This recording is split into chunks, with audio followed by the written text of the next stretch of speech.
could do it.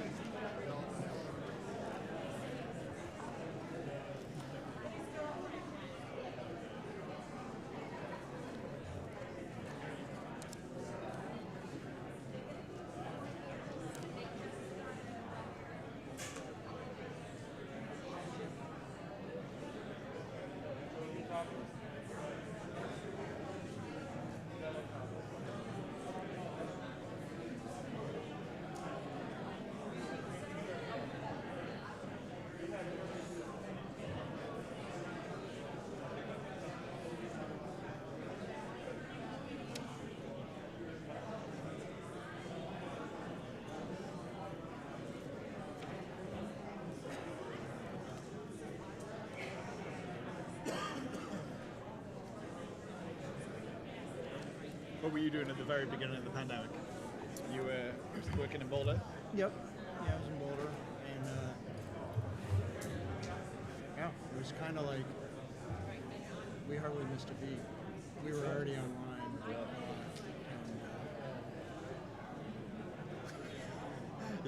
and a lot of my work was outdoors, so we just kept working outdoors too. So it didn't really matter.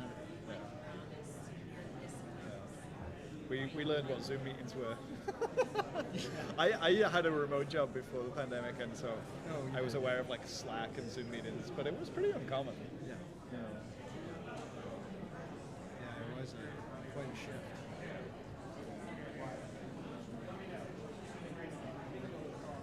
Should have had stock in Zoom. Although I wonder how it held up. But it would have been good for a couple of years, definitely.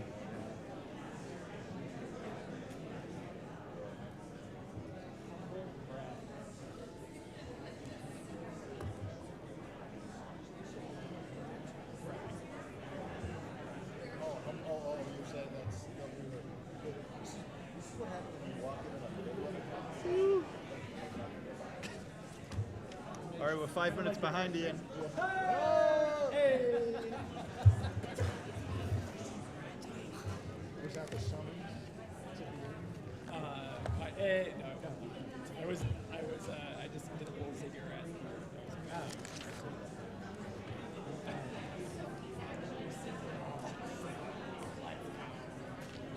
Okay. I'm looking to. I think everyone's down there.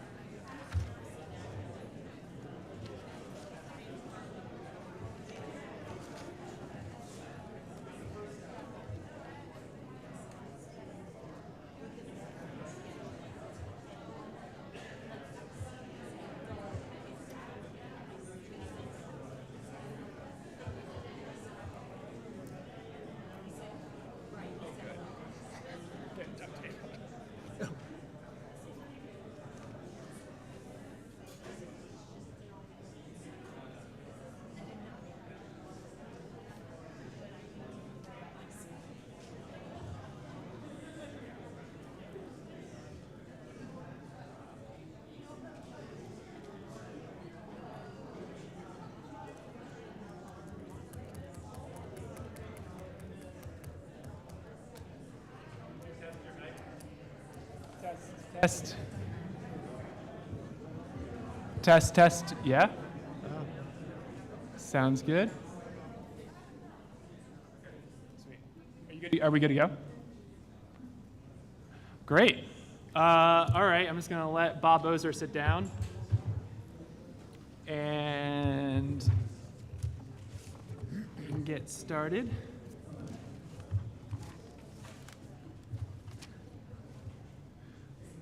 All right. Good evening, everyone. Hi. My name is Ian Goodnow. I'm the chair of your Brattleboro Select Board. And up with me is the rest of the 2023-24 Select Board and our town manager, John Potter. I'm going to officially start the 2024 Representative Town Meeting Informational Session. Can everybody hear me okay? Yeah, what's that? Here in the back? Great, okay. So I want to make a couple announcements before we get going. First, the Unified School District Annual Meeting is going to be next Tuesday at 6 p.m. at the high school, at 7 p.m. All right, so good start. And then because of that, the next Brattleboro Select Board meeting is going to be on the 21st, Thursday the 21st at 6:15, our normal start time. And we're doing that just so we don't have a conflict with the school district's annual meeting. I see someone standing in the back there. Is there a question? Oh, no. Okay, great. What's that? They just want to stand. They just want to stand? Great. You can stand. It's okay. Okay. So announcements out of the way. What is the informational meeting for? So this isn't RTM. This isn't really a select board meeting. This is an opportunity for us all to go through each of the articles that have been warned for representative town meeting on the 23rd. It's an opportunity for us to give you information that's been provided, but to kind of talk it through some. It's also an opportunity for you all to ask us questions about anything on any of the articles. We will try our best to answer them today, but in my experience, you all have great questions that sometimes we can't answer right now, and in that case, we will get you an answer, and we will send it out to you all by email prior to the 23rd, so you have that information. That's sometimes helpful if something that you ask is data-driven, so that we can send that data out to you as well. And so let's talk a little bit procedure, which is something, if you've ever seen a select board meeting, you know I'm a big fan of. If you want to talk, raise your hand, and then Jessica, there she is. Jessica is our mic person this evening. She will see your hand raised, and she will hustle over to you and hand you the mic, and then you can start speaking. If you don't wait and you start talking, I'm just going to interrupt you and tell you to wait, because BCTV can't pick you up. So people who are watching at home, or more importantly, generations in the future who want to watch this informational session, won't hear your important question, which we would hate to deny them. So it gets a little tricky when we have multiple people with their hands up, so you'll just have to be patient with me as I try to make sure the person whose hand goes up first is the person who gets to talk next. So, and finally, and this is the one that I think is most important, this is not the meeting to get into substantive debate on any of the articles. So questions are fine, and clarifications are good, but if you are gonna start advocating for a particular article or trying to argue a point, I'm going to politely interrupt you and tell you to wait and have that very important point be made at representative town meeting. And that's twofold. One, it's not the purpose of this meeting tonight, and two, not all of RTM is here. So your great point that you're making now isn't gonna matter until the whole RTM hears it. So, I'd ask you to respect that, and please just keep your comments to questions or clarifications as we go through the articles. So, with that, are there any questions? All right, I don't see any. Great. So we're going to go. So I'm going to be operating the entire evening out of this book here, the big budget book, the town report, the annual report, and because I like to just make sure everyone knows where we're at. I am going to be starting on page 14, which is just the list of articles that RTM will be considering. And I'll just point out that once we get past the first 6 articles, which are pretty standard, we'll still go through them tonight. Once we get past those first 6, from 7 forward, starting on page 17, there's a more sort of thorough explanation of those. So if you leave tonight and you feel like you didn't want to ask the question, but maybe you still had a question about one of these, you can always start there. There is some information about each article after 6 there. Okay, so with that, I'm gonna read the article, except for the really long ones, because I'm gonna spare you all that. And I'll read the article, probably talk a little bit about it for a second, and then I'm gonna look to you all, and if you have any questions, then we'll hear them. So, starting with Oh, actually, one other thing I wanted to touch on first. Before we get through the articles, you'll notice that there are two here. There are two articles that are usually on every representative town meeting, kind of since I've been aware of RTM, which are the financial support for the Southeast Vermont Economic Development. I don't know what that last S stands for. SEVEDS. That's an article that usually has been on the warning. That and the article for the Community Marketing Initiative for the DBA, those two articles are not on this warning because in the discussion around the budget this year for the select board, we made a determination that the SEVEDS one was already coming out of the revolving loan fund, and the Community Marketing Initiative for the DBA, while it's looking different now, what they were asking for made sense to come out of the revolving loan fund as well. And those, we decided it didn't really need to go before RTM. So that's why you're not seeing either of those articles on the warning. And I'm happy to take questions or discuss that further, but I just wanted to clarify that at the beginning. So with that, we'll start with Article 1, which is to see if the town will ratify, approve, and confirm the select board's appointment of a town clerk for the term of 1 year. So on January 30th of 2024, the Brattleboro Select Board appointed a town clerk, a town treasurer, and essentially executed a contract, a retainer with a town attorney. The Article 1, 2, and 3 are ratifying that decision made by the select board. The town clerk is Hillary Francis. She's sitting right at that table there. Big round of applause. Because there's nothing else really to do about this article but praise Hillary. She is amazing. She just completed a really successful election on town meeting day. It's an immense amount of work setting up, preparing, and then closing it down and then doing recounts and things like that. So yes, I was proud to approve her as town clerk, and I hope that RTM will ratify it. So any questions on that first article? Seeing none. The Article 2 is to see if the town will ratify, approve, and confirm the select board's appointment of town treasurer for a term of 1 year. I'll look to see if we have any questions there. No. And Article 3, to see if the town will ratify, approve, and confirm the select board's appointment of the town attorney for a term of 1 year. And that's Attorney Fisher isn't here this evening, but is that it's his. I think it's his firm that we actually execute the contract with. Yeah, I'm sorry, Kim. And Kim Frost is our town treasurer.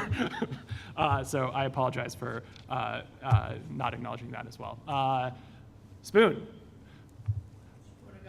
So you didn't listen to the instructions. Kim, Jessica, coming over with the mic. Spoon Agave, District 8. This would be unprecedented, of course, but it's something that should have, in all the years I've been around, it's a lot now, there's never been any administrative evaluation of the town attorney position and services. And speaking about it, what you hear from most people is, well, there's just nobody else around who knows as much about the state law and the charters and anything than the attorney that we have now. And is that the reason that the town keeps rehiring him, simply because there's nobody else around? And which, I mean, he may well be the best person around, but may not be. I don't know. I'm not anywhere near intimately enough connected to what goes on in the town and the legal spheres and all of that to have any idea or any way to assess the quality of the work we get. But we should get some assessment. Great. Thank you, Spoon. I'm excited for this informational session. We got questions on Article 3. So I'll just speak for myself as one select board member. I think the answer to your question is no. So we don't execute a contract with Fisher & Fisher because Bob Fisher is the only attorney in Vermont who knows municipal law. There are lots of attorneys and attorneys' offices, even in Windham County, who have municipal experience, and in fact are town attorneys for other towns. Slayson and Bellows Falls. I mean, I could probably list quite a few attorneys who do that type of work. I think the reason that we keep executing contracts with Fisher's office is because Bob Fisher does exceptional work. He is real. I have had the personal experience of working with him on a number of issues as both just a member of the board and also as chair. And I just think that he does incredibly good work for the town. He cares about the town.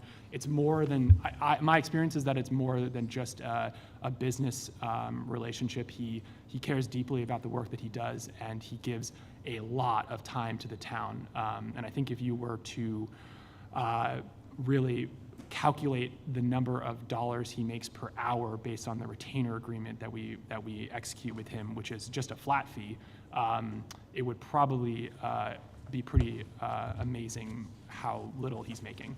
So that's my personal experience. I'm happy to open up. Liz? It's my experience being on the select board for 5 years and chair and vice chair for a year each, that Bob Fisher does a tremendous amount of work giving us advice on any municipal topic that comes before him. And not only does he help us with whatever problems might arise, whatever lawsuits, but in his advice, he saves us a tremendous amount of trouble and therefore taxpayer dollars. So I think his counsel and his wisdom is really a tremendous gift to our town. Great, thanks Liz. Any other board member? Great, and I think probably part of this article also is for us to justify why we execute a contract with him. I think you missed my point. You'll have to wait till we get a mic, and you'll let, so if you want a quick second question. Actually, there was not much to do right now about the things I was saying. What I am suggesting is that from here on out in the board's reports or somewhere in there in the town report, it simply have a paragraph or two with a recommendation for town attorney and a few words about why.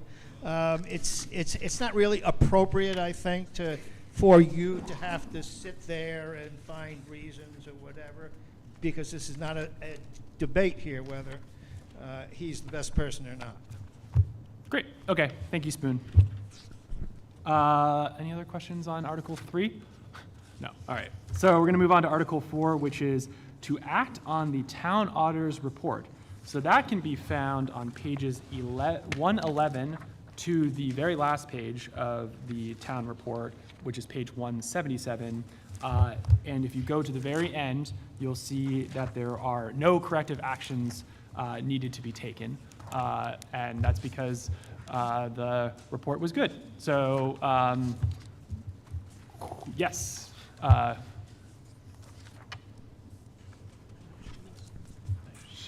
Yeah.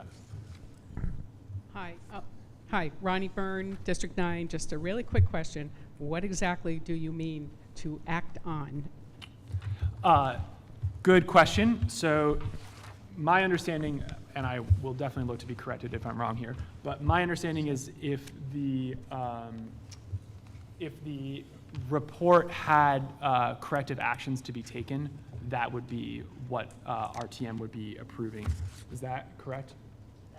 Yeah, so when the auditors report, and I'll sometimes they do have corrective actions, and it doesn't necessarily mean like it's catastrophic. Sometimes there are, reporting things that should be done better, or just simply there are ways to improve how the town is doing in its auditing, in its finances. And so if there were corrective actions to be taken, you'd see that at the end of the report on page 117. But we're doing okay right now, so no actions necessary. Other questions? All right. So we'll move on to Article 5, which is to see if the town will authorize its select board to employ a certified public accountant or public accountants. And I don't have much to say on this one, but it's basically to allow us to, if we do employ public accountants, which I don't believe we do currently. So it's more of a belts and suspenders article. So any questions there?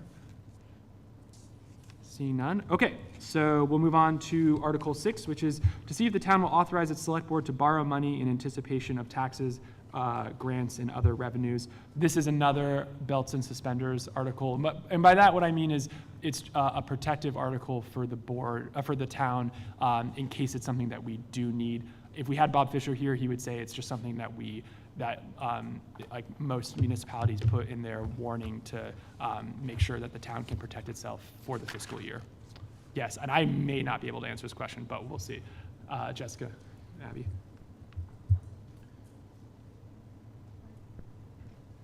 Abby.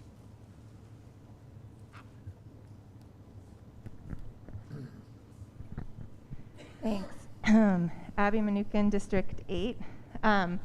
I'm not sure if this is the place for the question because the articles were actually removed, but I didn't know if this was related to the revolving loan fund. So I'm just going to throw my question in now, or a statement actually. But I'm very disappointed that SevEds and DBA have both been taken out.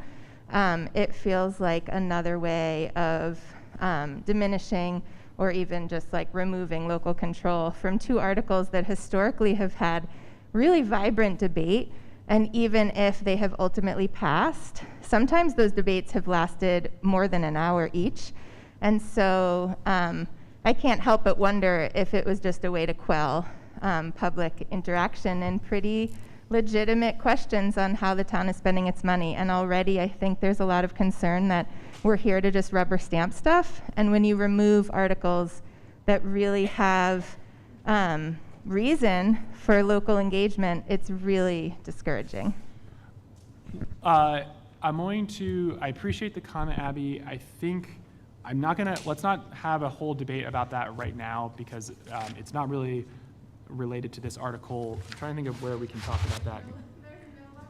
Yeah, so maybe we can talk about it in Article 20 when we have other business to discuss. Okay?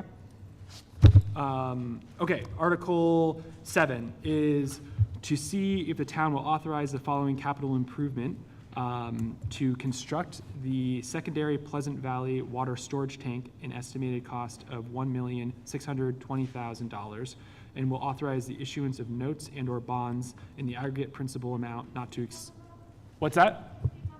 Yeah, sorry, as I'm just reading from this, I'm not quite on the mic. To aggregate principal amount not to exceed $1,620,000 at a rate of interest not to exceed 3% per annum, and for a term of 10 years to pay to that extent the cost of said public improvement. The vote on this article shall be Australian ballots as required by law. The question to be voted upon is as follows, and you can read what the actual ballot will be. And I want to explain this now for those who are going to be new to RTM this year.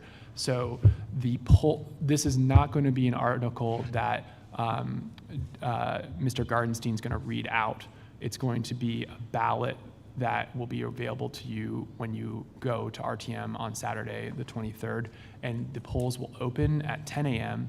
and they will close 30 minutes after the close of RTM, and we don't know what time that will be. And so you'll basically mark this. And last year it was in the back of the room, kind of near the entrance. And I'm looking at Hillary, if that's the same this year. So.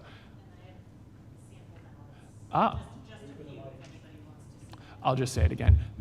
There are sample ballots at the back of the room at the table there if you want to see what the ballot could look like.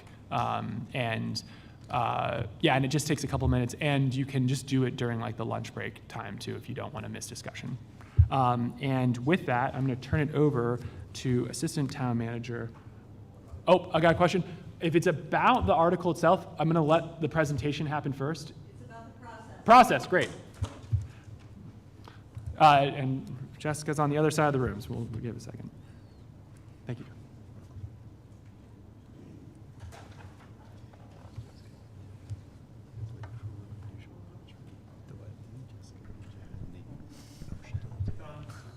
It's on? Okay. Paula Melton, District 7. My recollection is that we debate the bonds on the floor before voting opens. Oh, maybe I screwed that up. I might have screwed that up. Dave is here somewhere?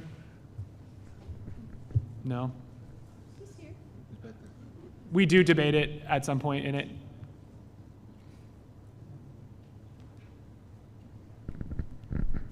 David Gardenstein. It's working. David Gardenstein. I'm just going to say that I haven't reviewed the rules to remember whether we talk about the bond article before we vote on it, but I'll know on Saturday when we get there. Okay, so Paul, thank you for that clarification. So I think more importantly, the way that you actually vote on this article is going to be by Australian ballot. And I see one other question. Yeah, I see Oscar. Oscar Heller, District 9. This is a general question. I'm probably just missing something. Are we not getting the text of the motions anywhere, or am I just missing a document or something like that? So you mean the motions that are actually made, and Hillary Hillary has it? Is over at the table? Are you Great. No, no, we need the mic. Maybe we need two. Yes, I agree. I'd be happy to run over around. So we have an agenda that we're working on creating that will have all the motions, and those will be printed out at RTM on the table. Would it be possible, Hillary, for that to be emailed to RTM prior to as well? Probably as long as it's ready in time. Okay. I'm going to push that we try to get it emailed out to RTM beforehand. I don't know if those are the final languages. Yeah. Okay. Okay, so any other questions on process? And then I'm going to turn it over to Assistant Town Manager Patrick Moreland for a presentation on Article 7. Good evening, everybody. Can you hear me? All right, excellent. So Article 7 is a bond article for a project needed within the town's water and sewer utility. As Ian pointed out, state law requires that bond articles are voted on by Australian ballot. And while not every resident in Brattleboro is served by the water and sewer utility, state law also requires that municipalities pledge their full faith and credit when borrowing in the form of a bond, which is why articles, even for the water and sewer utility, come to representative town meeting. Even so, those that live outside of the water district can rest assured that only the utility ratepayers and not the general town property taxpayers will be responsible for the repayment of the debt. The project for which we are seeking the bond is called the Secondary Pleasant Valley Water Storage Tank Project. As you may know, there is a 3 million gallon water storage tank located up at the Pleasant Valley Reservoir next to the water treatment facility. The way it sort of works is that water is withdrawn from the reservoir, it is filtered and cleaned, and then it is pumped into this storage tank. But it doesn't just sit there in the storage tank. That volume of water, that 3 million gallons, is what provides the water capacity at times of high demand. So when everybody gets up in the morning and takes a shower, demand spikes. When there's a fire at the Brooks house and the fire department is opening up all the water lines, demand spikes. And so that's the purpose of this large water tank, and it's really in use round the clock. So it's an essential component of our water system.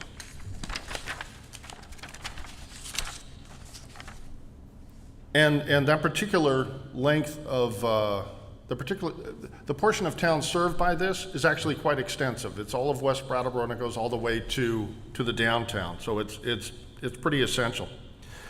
This tank is routinely inspected both externally and internally on a regular basis. And it gets inspected internally through scuba divers, incidentally. And on a recent inspection, it was identified that there were some internal maintenance issues that needed to be addressed and addressed relatively quickly.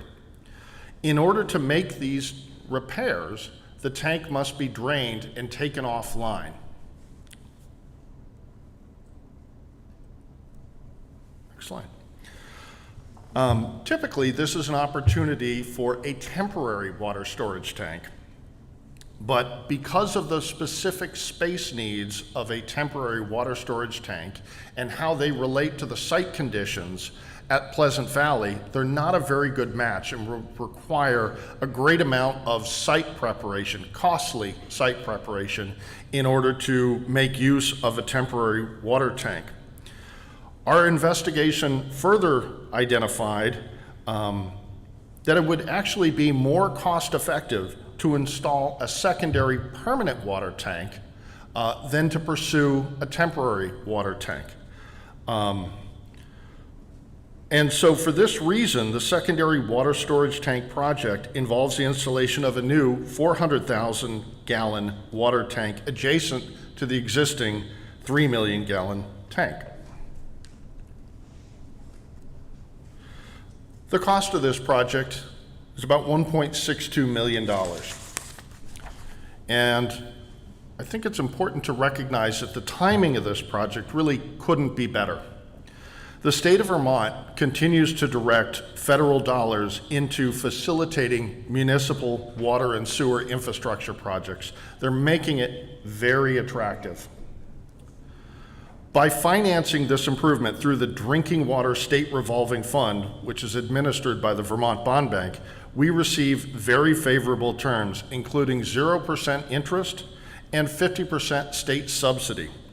So, utility ratepayers will only need to repay $810,000 of the $1.62 million borrowed, and the town can have up to 40 years to repay that amount without incurring any interest costs.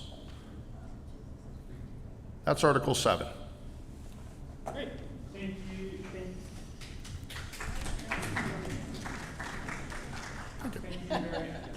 It's not working. Is it working now? Okay, thank you very much, Patrick. Any questions on Article 7? Yeah, we got 2 questions.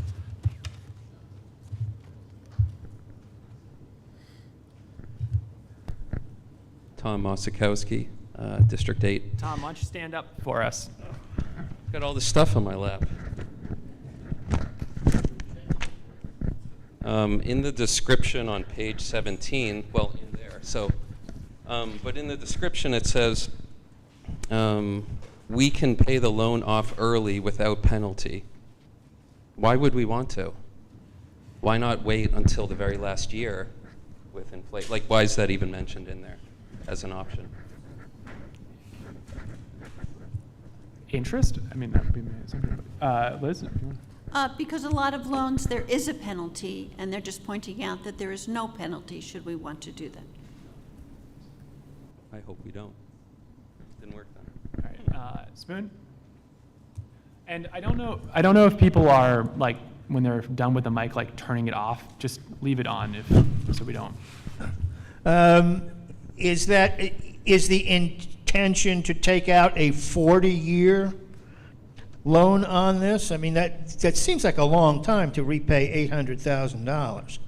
And does that make, is there any sense to, I don't know whether it is, maybe if there's no interest, you could pay it out forever, but it would seem like the sooner that got off of the capital plan, the better. I don't know if you want to speak to that, Patrick, or. So the select board has considered this to the degree that they have included it in the warning and brought it before representative town meeting. We haven't had a lengthy discussion around financing options. I just wanted to make sure everybody understood that what's called the offer from the bond bank were the terms that I described, 0% interest and up to 40 years. I think, we haven't really discussed whether we should repay it in a couple of years, which we certainly could do, but as, Oscar points out, you've got up to 40. So there's choices available to us, and we got a couple of questions, and I don't know whose hand was up first. Kevin. Probably Kevin was? Yeah. Okay. Just what I remember from economics with the rate of inflation, if we wait 40 years, the $800,000 we're paying back is going to be a whole lot less painful than it is today. And Kevin had a question too.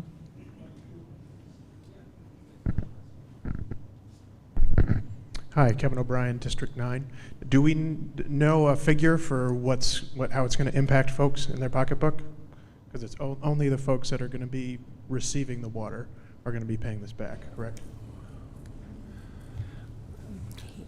So I have a tough time hearing, but I think what I heard you say was a question related to how is this going to affect utility ratepayers? Correct. Sure. So we've taken a look at that, and we don't foresee the need to increase rates for this reason for the duration of the existing ordinance around utility rates, which I believe has one more year in it. This, frankly, just wouldn't be sufficiently costly to need to adjust rates. Excellent, thank you. And then I guess a second one, if nobody else is jumping up. The additional tank that's being made will continue into perpetuity and just be a part of the daily operations of the plant, correct? Yes. Marvelous. We got another hand. Who I can't see. Hello, Linda Bailey, District 9. I'm reading here on page 17 that it says the loan must be accepted to receive the subsidy, and that this would allow the use of allocated capital funds to pay off the loan without an impact to user rates. $405,000 is included in the fiscal 24 capital plan, and another $405,000 is proposed in the fiscal year 25 capital plan. So that's proposing that it gets paid off in 2 years. That's what I understand that I'm reading there. Is that the proposal? So, again, the board has yet to consider the financing terms that they're seeking. So we do have available cash that has been set aside previously that would add up to the 810, but in order to receive the matching 810,000, we must go through this particular program. They won't just grant us the 810 and be done with it. We need to apply for the whole thing, and then they'll grant us 50%. So that in order to get that subsidy, we have to apply for a loan. Correct. And so we're applying for the loan, and it's up to us as to when we repay it, even though this is saying we could repay it within 2 years. Yes, That's correct. how the master plan is. Okay. Other questions on Article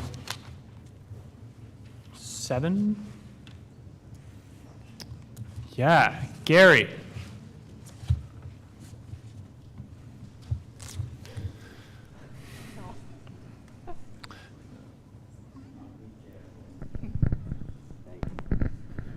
Gary Stroud, District 8. I just was looking at this at the 3% pre-Adam for the term of 10 years to pay. What's that mean on this, with Article 7? It says here that there will be authorized insurance notes and or bonds, the aggregated principal amount not to exceed $1,620,000, the rate of interest not to exceed 3%. So what's the 3%? So This article was written a little while ago. Ordinarily, when bond articles come to a representative town meeting, because for example, in most other bonds where there is an interest rate that is of consequence, right? We set a limit, right? If we go to market and the prevailing market rate exceeds that limit, then our bond application ceases. In this instance, the offer from the Drinking Water State Revolving Fund turned out to be 0, which is below 3%. Oh, okay. All right, thank you. Other questions? Other questions on? There it is. Other questions on Article 7? I'm not used to using a microphone that actually amplifies my voice because in the select board meeting, they just go to BCTV, so I'm not used to it. I don't see any. Okay, so thanks for all those questions. That's why we're here tonight. So we're gonna move on to Article 8. So for those longtime RTM members or those watching from home, you'll probably recognize this one. This is the article relating to the Mountain Home Park Special Benefit Assessment Tax District. So I'll read it out for you all. Article 8 is to see if the town will raise and appropriate the sum of $131,698.86 through the special assessment on property within the Mountain Home Park Special Benefit Assessment Tax District, as approved by town meeting on March 24th, 2007, and as delineated in the town ordinance entitled Municipal Act to Establish and Regulate the Mountain Home Park Special Benefit Assessment Tax District, for the purpose of paying debt service on the capital improvement to the water and sewer lines serving the Mountain Home and Deepwood mobile home parks. So this is explained further on page 17, but basically we're a pass-through for a loan that Mountain Home Park took out to do water and sewer work back in 2007. We pay the loan and they pay us back for the loan, and that's basically what this is. And that's like my very, very like basic explanation of it. I'm sure if we had Attorney Fisher here, he would explain it in a much more thorough and complete way. Any questions on Article 8? Gary.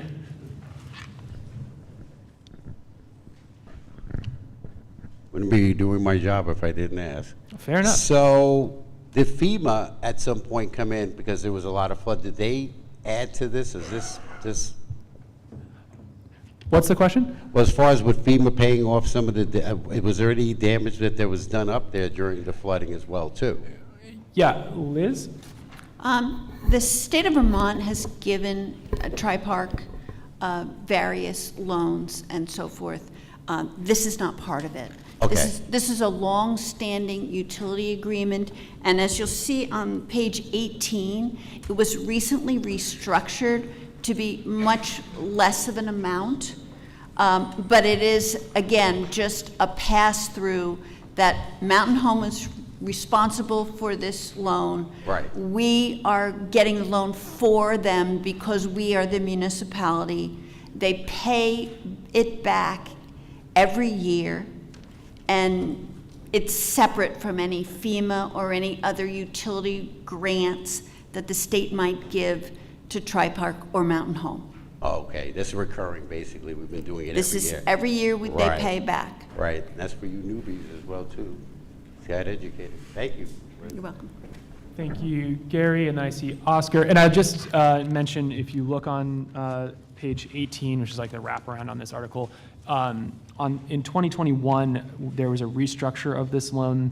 The town worked with the state so that we could lower the payment yearly on this. And so, yeah, I don't know if it quite answers Gary's question, but I guess other actors were involved originally and also as we continue this debt service. Oscar.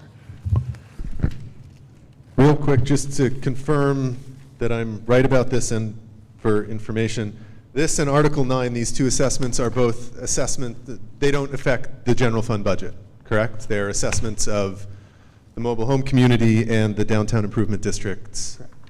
Is that right? What's that? Nodding? That's right. Yeah. Yes. Okay, thanks. I was just confirming after my debacle on the other article that I got wrong. So. Okay. Other questions on Article 8?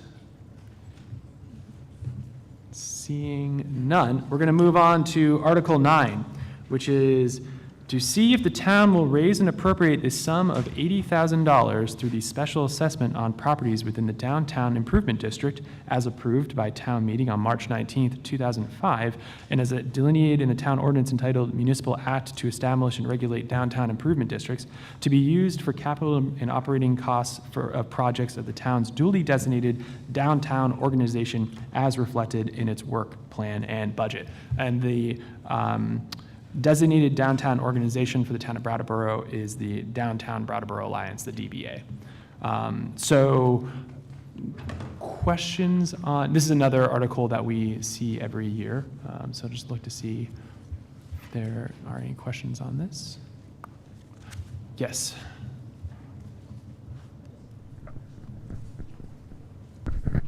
Ruben Goddessa, District 9. I just wanted to point out that perhaps maybe this is the spot where Representative Abigail Mnookin might address the removal of the two articles instead of Article 12, since this is directly related to the Downtown Brattleboro Alliance. Fair enough. I think at least for the article about the DBA, sure. Correct. If you want to, Abigail, I can even address it a little bit. So the other article was for specifically the community marketing initiative. That was like a separate thing that was coming out of the DBA, and they came back to the board with like a completely different request. The marketing initiative was 5 years and in the works, and this was the 5th year. The board asked for the DBA to come back, and the Chamber of Commerce to come back and kind of give a presentation on that work and how it's going and like how it should change or if it's successful. And they sort of came back and said, so we've done this for 5 years, and what we really need is someone who's advocating for getting grants and monies into the town, and we basically want to do this differently, and we're not asking for like an annual thing. We want a pilot program to try this out and hire somebody who can be advocating for the downtown, the board heard some discussion, quite a bit of discussion on it, and decided that they would fund that for 2 years, and then it would come back they would come back and sort of explain how effective that had been, and we funded it through the revolving loan fund, which if you go and look at the revolving loan fund, it really speaks to economic development, which we felt was a very appropriate use for those monies. And I'll look to other board members to get anything, correct me where I got things wrong. Daniel. Or muddy the waters. My remembering of the rationale for why the select board was making that decision on its own was because the revolving loan fund is is a fund to be used by the select board, and the select board had authority to choose what to fund out of that, and we do that at other times. I'm not quite sure the history of why some of these uses of that fund have come before town meeting and others not, but I remember Attorney Fisher kind of speaking to that a little bit. Yeah, oh yes, Liz. Go ahead. Because the revolving loan fund allows for 2 distinct uses and 2 uses only, housing and economic development. And that is why we chose to have those funds come out of the revolving loan fund and not burden the taxpayer. And then I see Ivan's question. I guess, may I just add on to that? I think it's important to recognize that the revolving loan fund is money from the federal government through the community development block grant, which comes to the town and is not derived from your tax dollars. So it has no impact on your tax bill. Ivan, unless your hand, oh, you already have the mic, great. Ivan Hennessy, District 8. I'm not actually a representative, but I have a question about the structure of how these special assessments work, the properties within the special assessment zone, are they paying the standard rate and then this on top? Yes. Okay. So the town is like laundering a voluntary sort of fund for marketing. It's not necessary for it to be in the budget at all, because all of the businesses could be putting that money in together to pay for that same expense. Two separate things. I'm trying to understand. Yeah, we are. I think those things are getting conflated a little bit. So this article is about raising and appropriating $80,000 through a special assessment, through a special tax on properties within the downtown improvement district to fund the work of the DBA. And then the other thing that we were talking about is what Abby brought up earlier, that there was a community market initiative that was run, I guess, by the DBA and the chamber that was funded through the revolving loan fund, AKA program income, AKA CDBG dollars. And so two different things. And this is partially why we really should just talk about the article that's warned, but I can't help myself. I really want everyone to be able to talk about everything that they want to. So yes, so this is Article 9, yeah, which has a special assessment, and the special assessment is a tax on just a specific set of properties. It's not in place of the standard tax, it's above that, and it exists only to fund this $80,000 DBA project. Yeah. So understanding this question. businesses that wanted to support that could just all put the money in together and support that, and it wouldn't affect any property taxes at all if it was structured that way. Yeah. What this funds is the work of the DBA. This doesn't fund the community marketing initiative. That's correct. That's what I'm saying. And so the DBA's budget is, this amount of money, right? Maybe plus some more, I don't know. The DBA will be at town meeting and we'll speak to that in more authoritative terms. But the community marketing initiative is a different pot of money for a different purpose that is coming from a different place for use by this organization and another. Liz? Ian's asking a different question, if I understand it. Ian's asking, why is this... Ivan, sorry. Why is this, I get my Ians and my Ivans. Why is this really an article? Because really, people could raise that money themselves. But they don't, because the municipality has the authority to create the special assessment, and it has the authority because it's also created this downtown improvement district, and downtown improvement district is a state and federal entity. And so because they've been formed, and we have the authority to create this taxing district and essentially do this for them, raise this money on their behalf.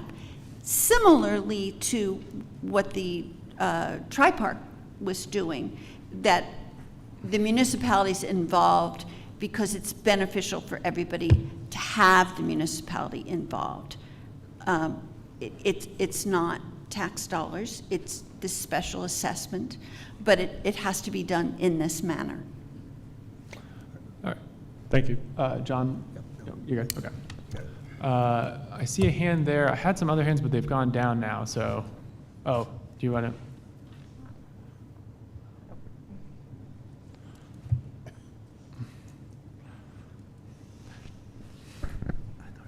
So, Mr. Chair, are we or are we not discussing the DBA and the COA thing at this point? I don't think we're going to talk about. Let's talk about it at the end if we're going to, because I just don't want. Because I do have something to say. I understand at the that. appropriate point. I don't want to conflate these, and it's clearly like too confusing to talk about. Not too confusing, but I think it's confusing to talk about them both at the same time. So, is there another question on? Yeah. Hi, Django Grace, District 9. I'm just wondering if there's a publicly available record of what the DBA has done or accomplished in the last year.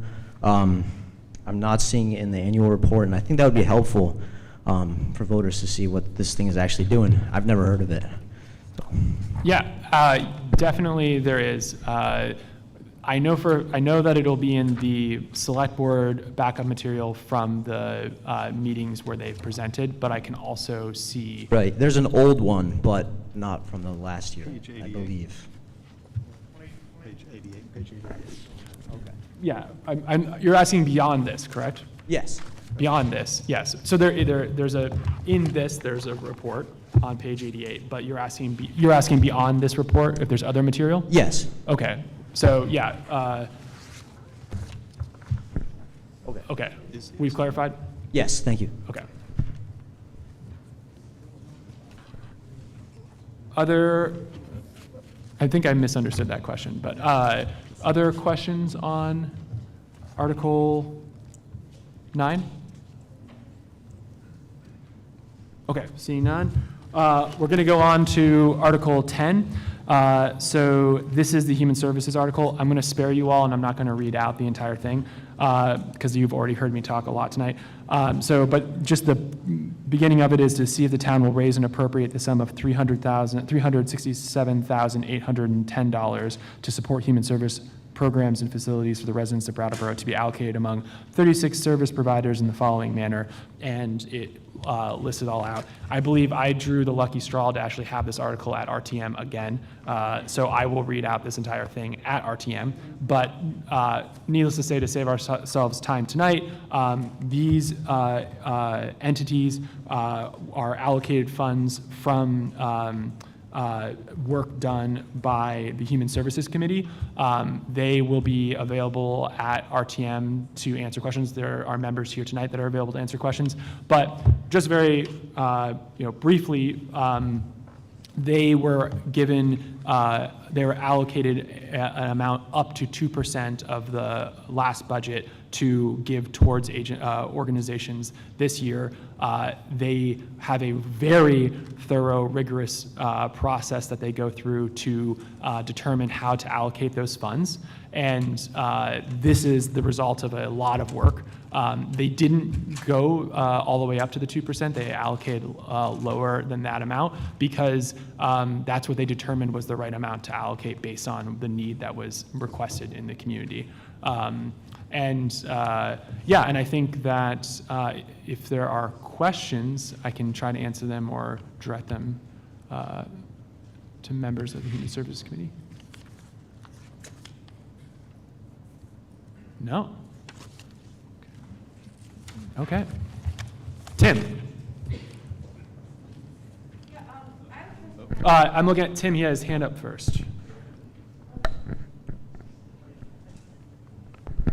Hi. Oh, sorry. Yeah, just really quickly. Has anybody done a calculation as to which, I'm sure the committee has, how much, because it was up to 2% and it was started out at 1.4 and was talked up at town meeting. Do we know the percentage that was actually spent? I was kicking myself because but I think I just remember it's 1.7 is my okay. Memory. I was sort of guessing that too, but I think just for discussion on Saturday, it might be handy to have that number in our brains somehow. But. Mr. Wessel is referring to Article 16 for when we will get to, I'm assuming, kind of. Yeah. Yeah. Thank you. Thanks. Yes. Yeah, looking at these numbers, some of these numbers just feel startlingly low to me. I know that in the past year, a lot of people who were getting Meals on Wheels isn't in here. The senior center is in there, and Brattleboro Senior Meals. So I'm not sure that, I don't know that thought is even applicable, but I do know that the Meals on Wheels program had to cut back the services they were providing, or there's an increase in need for it, and they have to make some hard decisions about not bringing food to everyone who is requesting it. Yeah, just especially the the places that directly support people in need with food, these just numbers look really low to me. And since you're saying that up to 2%, that was like, I guess you're saying some kind of predetermined ceiling for the percentage of the budget, and it ended up being lower because that is where you think the needs were. I'm a little curious about what was the process to determining that these numbers adequately meted the needs for support from these various local orgs. Yes, I have hands from, I think, at least one member of the. So, and Jessica here. And just to, Hi, Hannah Sorella, District 8. I was on the committee this year. So these numbers are based on what was asked by these organizations and then determined from the application what was awarded. So a lot of the numbers are more based on what these organizations put forward with their application rather than us determining a specific amount. So the difference between some of the higher numbers and the lower numbers, I feel like, are really about the ask from the organization specifically, sometimes for operations in general or a specific program. And to answer the second part of the question on the cap, that's what Article 16 was that I was referring to. RTM sets that. Article 16 is the 2% cap, but so these are, am I understanding correctly that no more than these numbers given, that these agencies didn't ask for more than the numbers that appear here? Page 21. Page 21 of the report. Oh, is that what you're going to say? Sorry. You can go ahead. Yeah. So if you refer to page 21 of the report, which I'm going to flip to with you. Yep. So page 21 of the report shows the request and the recommendation that's coming out of your RTM committee for each one. So for clarification, not everybody was awarded the full amount that they asked for, and that was based on looking at the applications, discussing it amongst the committee and making that determination.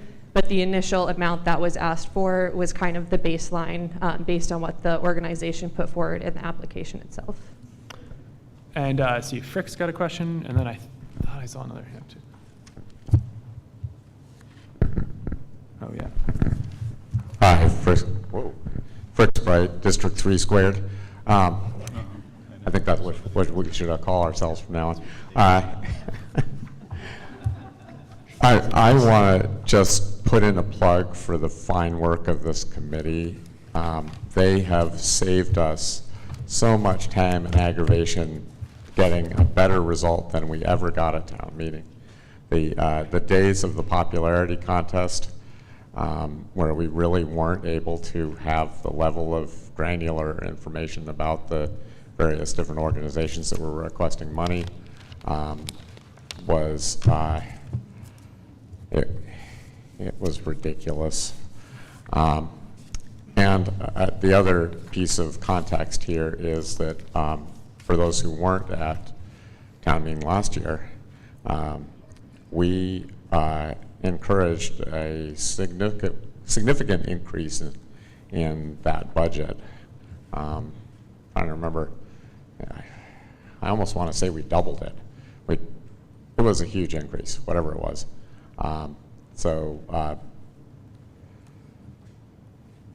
There is a lot of need out there, and I feel like the town is doing a good part that I feel proud of, without barely lifting a finger to do it, which it's a win-win from my perspective. There's obviously a lot more need, and money isn't going to solve a lot of it.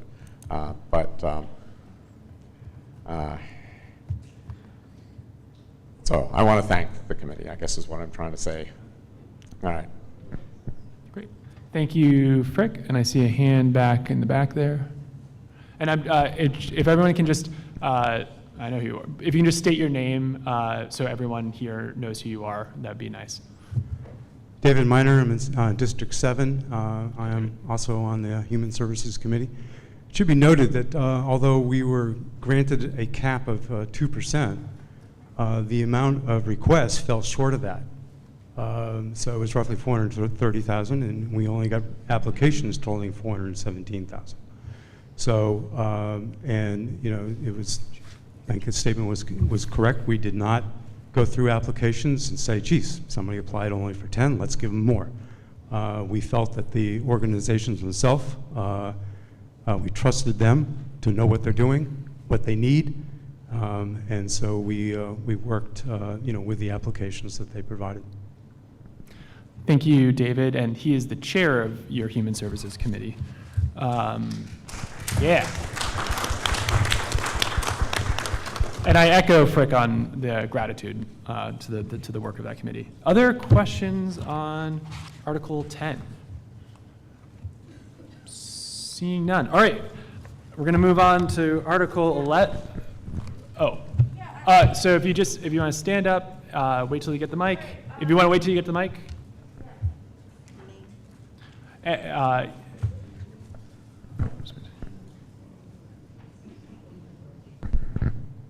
Zeke King, they, them, or he, him. I guess I don't want to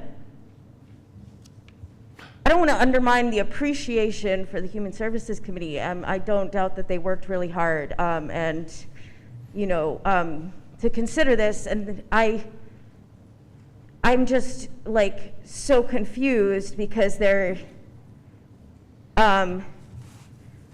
such a need. Well, originally I was going to say that to follow up on, so,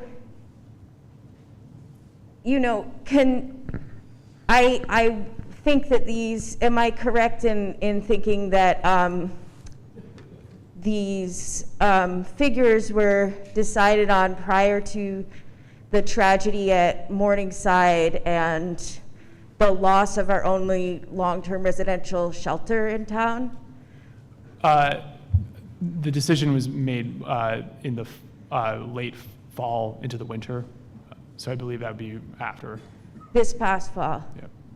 It's just... I don't know the exact date because it kind of goes through a couple steps before it gets to I guess select. I'm just still baffled how these numbers can be low when they're so low when there's like so many unsheltered people and people going hungry and just... And Zeke, I think I appreciate those points, but I think that we're starting to get into the substantive discussion, which is the RTM, not the informational meeting. Fair enough. So I'm going to ask you to just hold the rest of that and bring it forth for RTM to consider on the 23rd. And I see another question on Article 10.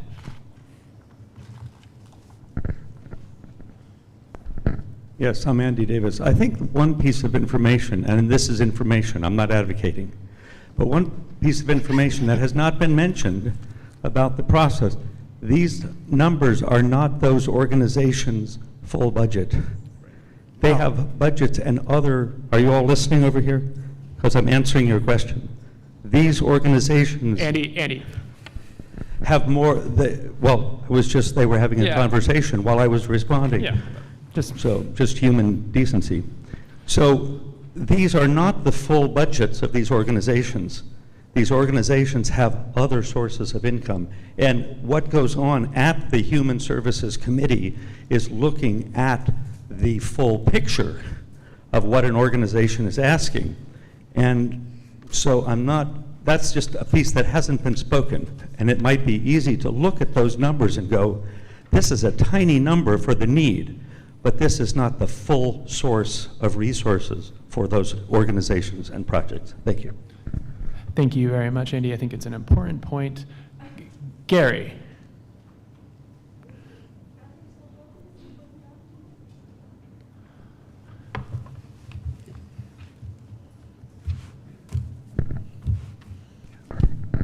Yeah, hi, Gary Stroud, District 8. I'd just like to say from my own personal experiences in being on the Human Services and dealing with people in services and being a part of and having to use some of the services. I suggest anyone who feels to get a better understanding and a grip on how it operates and how it performs and what it does, that during RTM, when they ask if anyone wants to join the Human Services Committee, please come aboard so you'll get a better perspective and idea on how this works. It's intricate, it's deep, we get into the compassion, we get into the needs of many, because the needs have increased, as we know, after 9/11 and then after COVID and everything. So to get a better perspective, because I've been on a lot of these organizations myself, I dealt with them, I suggest people to join these committees so you'll have a better understanding, so your questions will be answered and it's best suited there, and then you'll have a better understanding of how it works. Thank you, Gary. Other questions or information for Article 10? All right, I don't see any. All right, we're going to move on to the next article, which is Article 11. We're still on page 14 in case anybody has gotten lost flipping through their book. Article 11 is to see what compensation the town will pay its select board members. Everybody loves talking about how much they get paid for the job they're doing. So I get $10,000. Everybody sitting around me, not John, gets paid $8,000. The motion on RTM on the 23rd will be for those two numbers, and you guys can give us raises, give them raises, cut them all, whatever you want to do. So cut them, yeah. Questions, questions or comments or anything on Article 11? Oh, Spoon.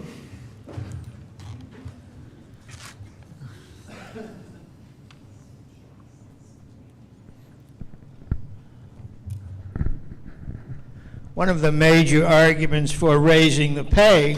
Is this about to be a substantive discussion? No, Is there a question? I'm just, Spoon, is this a question? I'm going to make the observation okay, that there is no evidence that having increased the pay has increased the number of candidates or quality of candidates or has had any effect whatsoever.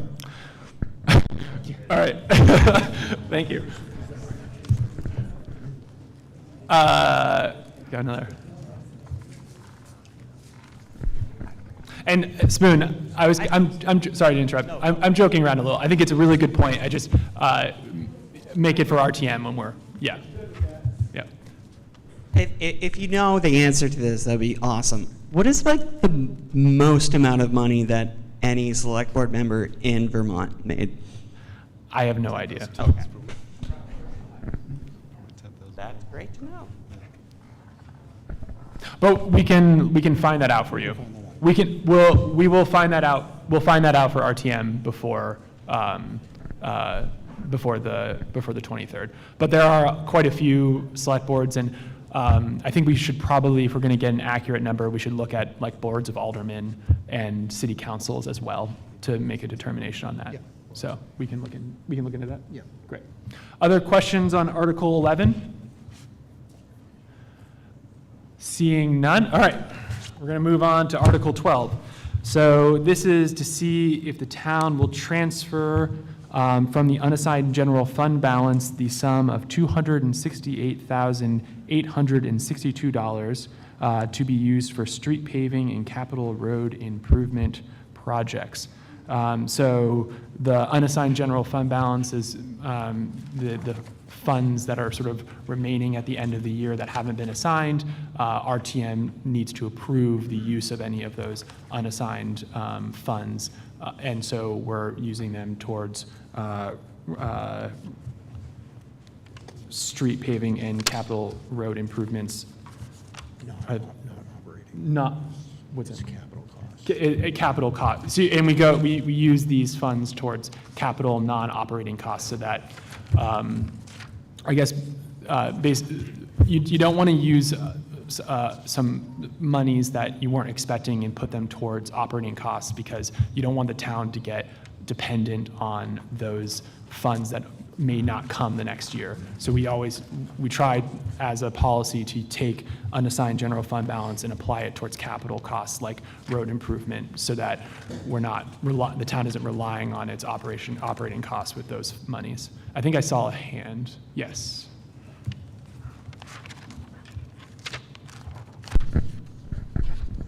I'm just wondering if this will include bike lanes and other infrastructure besides just roads, because we had a very comprehensive bike and walk action master plan came out recently, and I'm wondering if this has any overlap with that. Yeah, that's my question. Thank you. And sorry, give me your name one more time. Django Grace. Oh. Hey. Did you cut your hair? Yeah. There it is. Bad run-in with the barber. Yeah, it was. It's good to see you. Yeah. Liz wants to answer your question.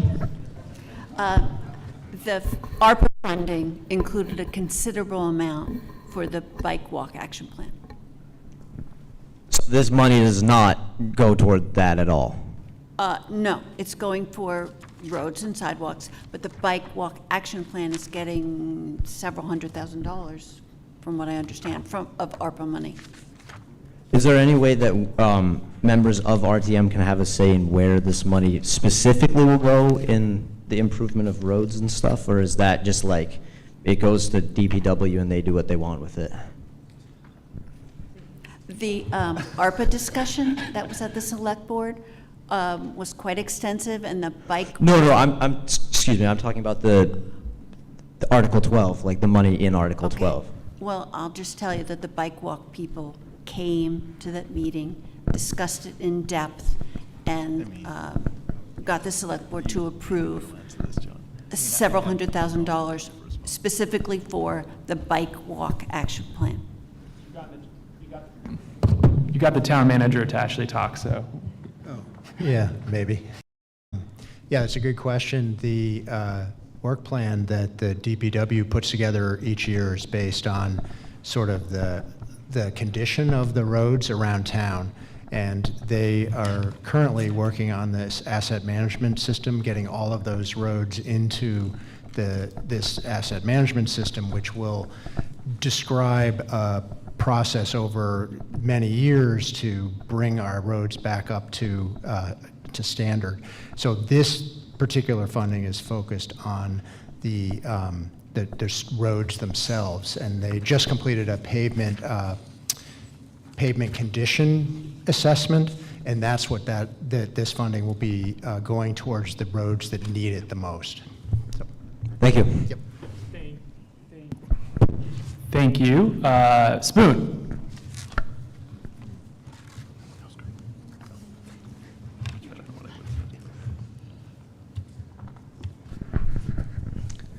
I think if I recall the little bit of research I did years ago, what was it, the National Government Standards Boards or something like that, which sets a lot of the models or what are they called? The standards for municipal finances, and among other things. And with that, and with having read quite a bit on the subject of and I'm referring here to the surplus funds, rainy day funds, reserve funds, whatever.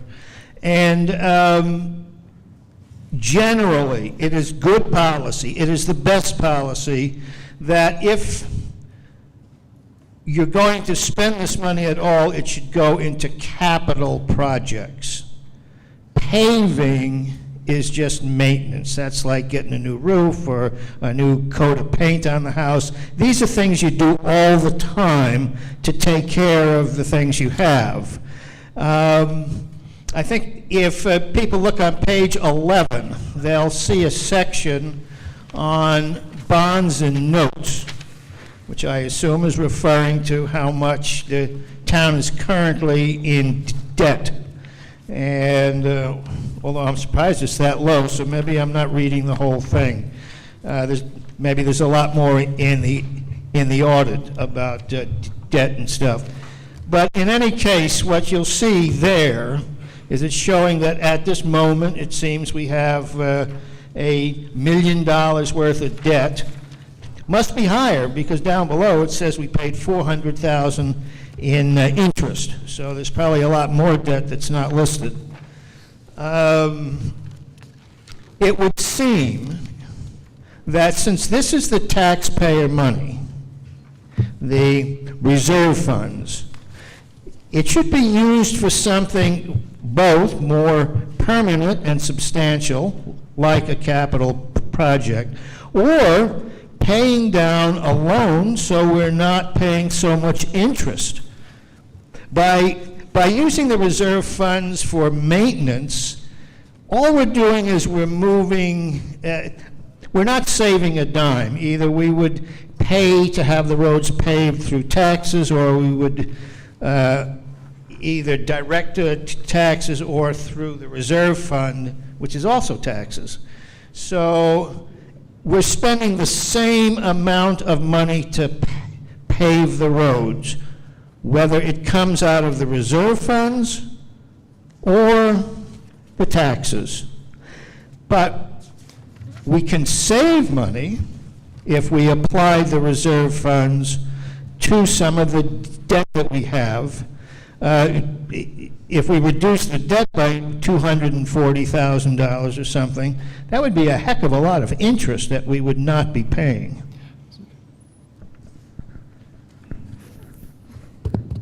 Thank you, Spoon. And I'm going to remind again that let's hold the substantive discussion comments for RTM. Other questions? Oh, boy.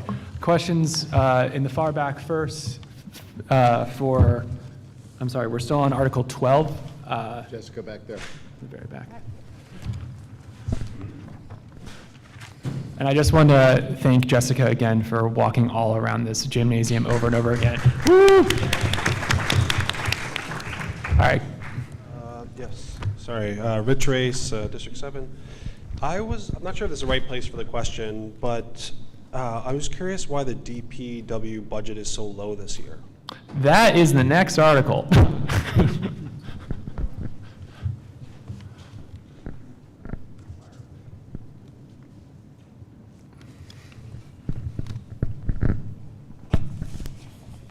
Hi, Kevin O'Brien again. Is this the full amount for the unassigned general fund balance, the total here? Yes. Thank you.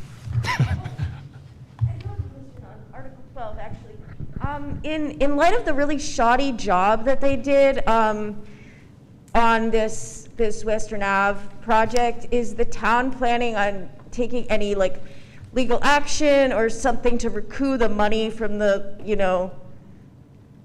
inarguably not very great job they did on some of this road work? I'm not sure how much that relates to Article 12. Oh, okay. All right, that's not related to?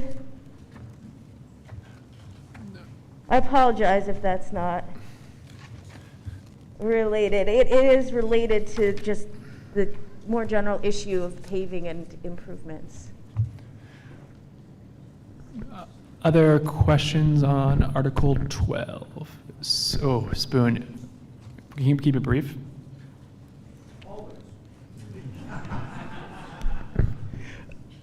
One of the things I did not mention is, and I think this is a shortcoming, the town does not have a policy about this about the reserve surplus, the above 10% that we're working with here.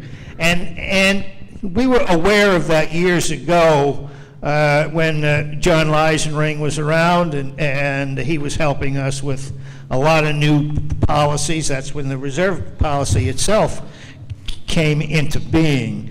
And he had recommended at that time that it was very important to also have a policy about how to deal with the excess reserves over the 10%. Otherwise, it begins to get, it begins to feel like it's just up for grabs who can ever get their hands on it. Thank you, Spoon. Other questions on Article 12? Okay, so we're going to move on to Article 13. This is to see how much money the town will raise, appropriate, expend to defray all of the expenses and liabilities in addition to any funds authorized for any other articles in these warnings. So Article 13, it doesn't say it, but this is like this is the budget item. So this is where we talk about the budget.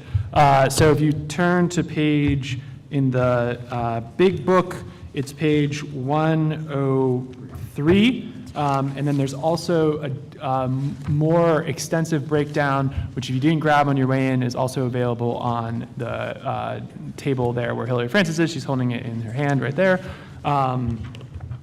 Okay, and I recognize the time already, so I'm going to try. I have a pretty long presentation, but I'm going to try to cut some of it to be a little briefer. But I wanted to start with, so if everyone has turned to 103. So I want to start before we get into the specifics on the budget. I want to talk a little bit about the budget process this year for the board. So we had a after-action budget discussion on April 18th of 2023, where it was after RTM, and we sort of looked at representative town meeting, what came out of representative town meeting, and then also the budget process as well. We had a town manager who had been with us for like 3 months at that point, 4 months, and so we, as a board, voted on a budget process moving forward that was going to seek to get some more public participation sooner in the process, and look at policies that would work towards goals that the board was making in the year. And that kind of reflected in the process moving through the fall, which started with a budget open house, which was held at the Brooks Memorial Library on September 28th. And that's where we had department heads and members of departments from the town of Brattleboro municipal government there presenting and talking to individuals and board members about both like the work that they do, but then also things that they're looking to try to achieve in the future moving forward with future budgets. And then in December of 2023, the select board kind of began in earnest its budget discussion starting. So what we did this year was we started with a base budget that had essentially base operations for what it would take to just do what the town's doing right now and nothing more, and what the tax increase that would look like, because of inflation and other reasons that we'll get into, it's going to go up some.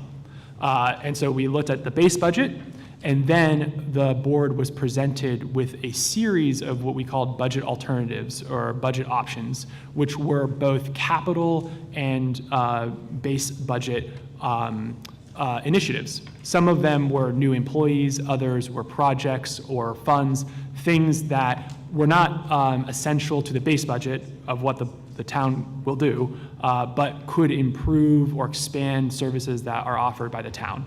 And those alternatives were derived from the public meeting in the library, but then also from the department heads and discussions with them about what they're looking for. And then the board, over the next 2 months, heard from the community and department heads and each other discussing those many alternatives and how to incorporate them into a final budget, which we came to on I believe it was on the 16th of January, we came to a final budget that we adopted.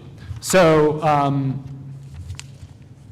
kind of getting into it briefly, I want to start on page 103, and we're going to start with the expenses, because this is basically what determines the tax rate and what monies we need to collect to be able to pay for all of the things that we do for the town of Brattleboro. So the FY25 expenses for the budget is $22,993,830. Looking at the personnel expenses, we basically broke it down this year into staffing, This is at the top of page 103, and then employee benefits, which is at the bottom of page 103. So one of the things that we run into sometimes when we're looking at these budgets year after year, and we're looking at maybe incorporating new people into the budget, new staff positions, there's sometimes a concern that there's like a hidden cost because we are just looking at their salary, but then there's all these other expenses that go into it with their health insurance and other benefits. And so it's really important that we're considering both the employee benefits and the actual staffing when we're considering including new employees, but then also just looking at the increases that happen with, when every year we're potentially having the staffing increase, but also those benefits are going to cost the town more. If you have been watching the news or you own a business or something, you know that health insurance is incredibly expensive. For FY25, the staffing total is $10,236,516, which is 44.5% of our overall budget for the town of Brattleboro. If you add in the $3,833,787 for all of the employee benefits, that's at the bottom of that employee benefits chart, we find that with the staffing, the total is 61.2% of our entire budget is just staffing and the benefits and costs that go with having staff. And I sort of pause there for a moment because I always kind of want to remind us when we're talking about the budget, like what are we actually talking about? And like the majority of what we are talking about here are people. So the town employs people, and those people provide services, and those services are what create municipal government. And there are lots of equipment and tools and resources that those people need to do the jobs that they do, but like 61.2% of everything that we raise monies, both through taxes and other funds, is going towards employing those people to do the jobs that we want them to do. Looking at the salary expenses first for staffing, it's going up by 13.1% over FY24. So that's a total increase of $1,185,322. I want to talk a little bit about why that is. So first, the select board approved a cost of living increase of 4%. That's we abbreviate that as COLA, and I'll be referring to it that way for the rest of the presentation. So that's for all general fund employees. And on top of that, we also completed all 4 of our collective bargaining agreements. The town has 4 unions, and we did all of those collective bargaining agreements in the spring. And with those came increases for all of those employees, basically each of their steps as they're employed longer, those increase as part of that negotiation. And it really depends on union to union what those increases look like. For example, the fire department schedule they have step increases at 2% each time, where the local 98, which is all of our administrative staff union, they have less steps. So maybe the increase might be less total, but each of those steps is like a 4% increase versus a 2%. So it varies from union to union, but some of the increase you're seeing here is the result of our negotiations with those 4 unions and coming out with collective bargaining agreements. And our goal in the collective bargaining agreements this year was to provide compensation that was internally fair and equitable, but also competitive with the surrounding communities to make sure that we're retaining qualified staff. Because one of the things that costs the town a lot of money is finding and hiring people when we lose people. Both the finding them is expensive and the training and actually getting them on board is really expensive. So we save money by paying our people a competitive wage so that they stay. And we provide them with good benefits so that they can provide for their families. Also for staffing, you're seeing some other increases. Most notably, if you look at fire, you've got an increase there. That's accounting for the decision that was made in September by the Brattleboro Select Board, which is expanding the Brattleboro Fire Department, and that's including EMS superintendent and then 6 other Brattleboro firefighters. We could talk the entire meeting about that one decision, but I'm not going to get into it in that detail. But what I can say right now is you'll see this impacted in a couple of different places in both expenses and revenues in the budget. And the discussion that the board had was making a determination, looking at all of the expenses that it would cost and all the revenues that we would receive, what was the best possible impact for the town of Brattleboro on a fiscal level, plus other factors that don't really involve money. And the board made a decision to move forward with municipal EMS based on that calculation. Other positions that we see in here are some of those budget alternatives. You'll see in the library, we have an increase of 12.9%. That's the library outreach program specialist. You also see the information technology coordinator, the assistant town clerk was a part-time job. That's not a full-time job, so you'll see that increase there.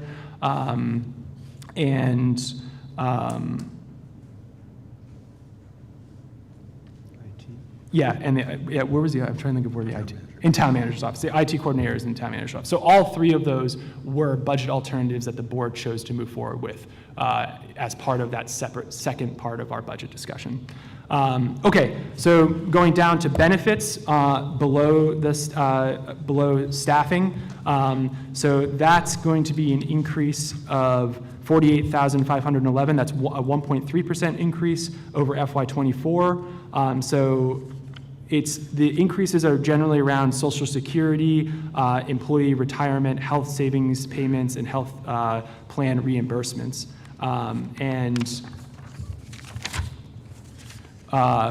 What you'll see, one of the probably most notable things that you'll see in here is a reduction in the health insurance of $79,255.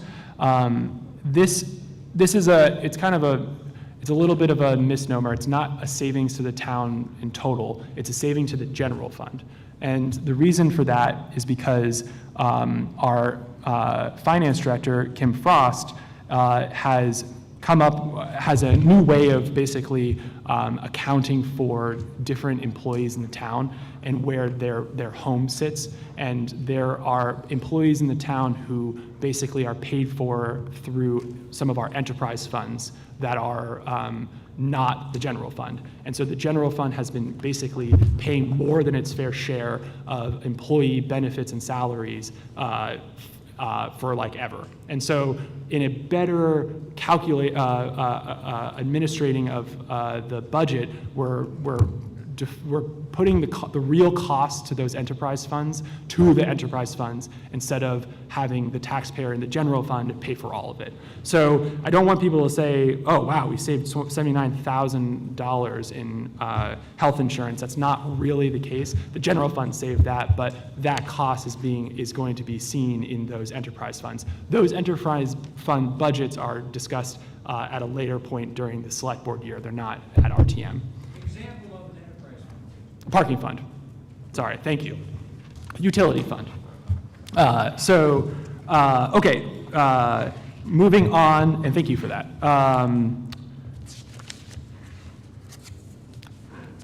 Okay, so we're going to flip to the next page, and that's department expenses. So that's going to be page 104.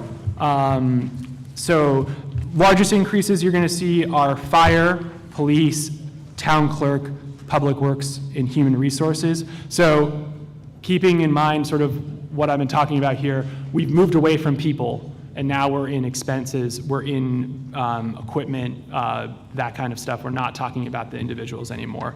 So for fire, those increases are for most of them are related to EMS, so those are going to be additional gasoline, diesel, operating supplies, medical oversight, state-provided assessments, EMS billing contract, the medical supplies and equipment maintenance, and vehicle maintenance.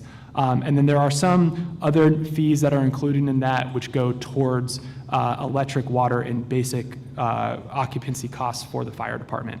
And there aren't any staffing-related departmental increases that are related to that. For police, you'll see, if you look at the police line item, you got an increase of 23.5%. That is going towards telephone services called VBURBs, which is the state law enforcement network, equipment for our cruisers and our body-worn cameras, evidence tracking and storage for those body and cruiser cameras, integrating that camera storage into the state statistical software, which is called Valcor. It's also going towards additional non-lethal weapons and also towards professional services for issues such as translation services needed for our community, prisoner transport for services so that our Brattleboro Police Department can stay active in Brattleboro instead of traveling I-91. Basically, sometimes we have to transport people from Southern State Correctional Facility, or hopefully only Southern State Correctional Facility, down to like the court or something like that. So we're alleviating some of that responsibility so that we have more, we have officers who are able to fulfill their duties in the town. And also forensic laboratory services and support for a de-escalation training simulator. So you'll see all of that is reflected in the police item for the departmental expenses. Moving through town clerk, it's only an increase of $4,300. It just is 7.5% increase because that departmental line isn't actually that large to begin with, so an increase of that much isn't that much. That's mostly going towards election-related costs, and as I was talking about earlier, elections are a huge part of what the town clerk does, and it's a really important thing that we're making sure that we're funding sufficiently so that we're doing a good job, we're keeping them safe and efficient. Okay, and then moving forward to services and supplies, so dropping down to other services and supplies. Basically, what we're looking at is another reduction in the health insurance expenses, which I'm just trying to find here.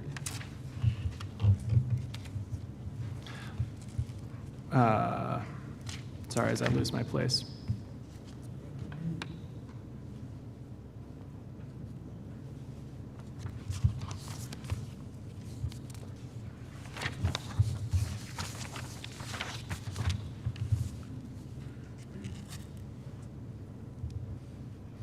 Oh, I apologize. I was reading from the wrong page. So for other services, basically we're seeing increases from general services, municipal center, and human services. For the general services line, you're seeing an increase of 16.4%. That's due to increases in software licensing, computer equipment maintenance, and online permitting. The municipal center, it's mostly related to fuel and building maintenance. It's an old building where it's costing us more money to maintain it. And then, you know, we're hoping to basically, by putting more money into maintaining it now, we're saving the town money in the future when there are worse things that happen to it that we're going to have to pay more money for. Moving on to some notable decreases is on the auxiliary services. You'll see, and we're still on page 104, you have a decrease of 38.1% on the auxiliary services. That is basically what you're seeing is the ambulance service. So we had a line item in there paying for an ambulance contract. Now that we're going to be providing ambulance service through the municipal government, that we no longer need to pay for the contract. And it also is taking out the community marketing initiative, which is what we discussed earlier, that was something that was coming out of the general fund, so that's now coming out of the revolving loan fund, and it's no longer the marketing initiative, it's a different project. Okay, moving on to the page 105, you got transfers out. So basically, you have transfers out to capital, and that's going to be $1,773,723. If you look at that, that's on page 109, are what those transfers out are for. The total for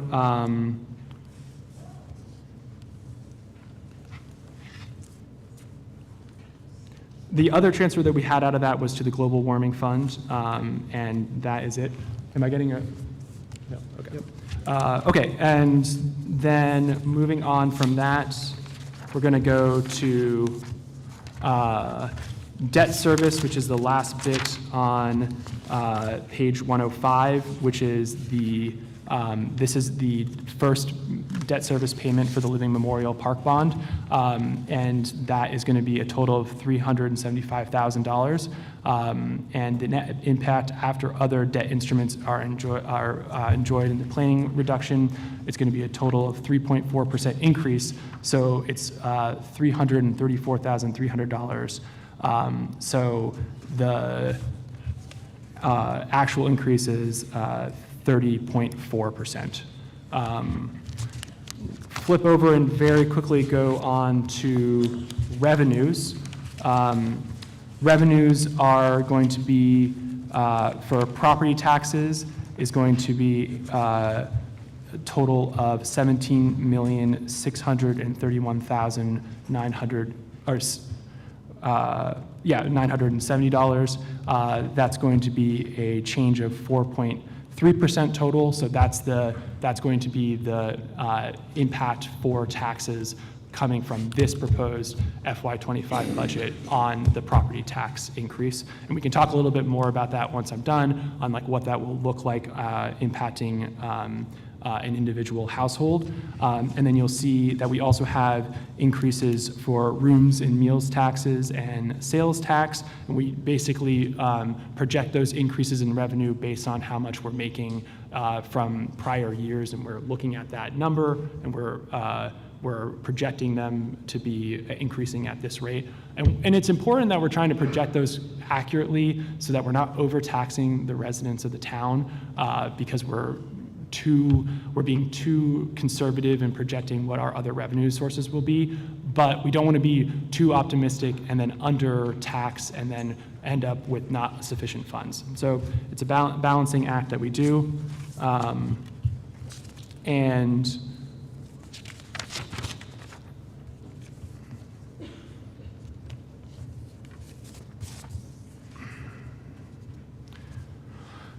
if you keep going down through, you'll see that for fees and services on page 106, a lot of stuff stays the same. Big changes are going to be for fire.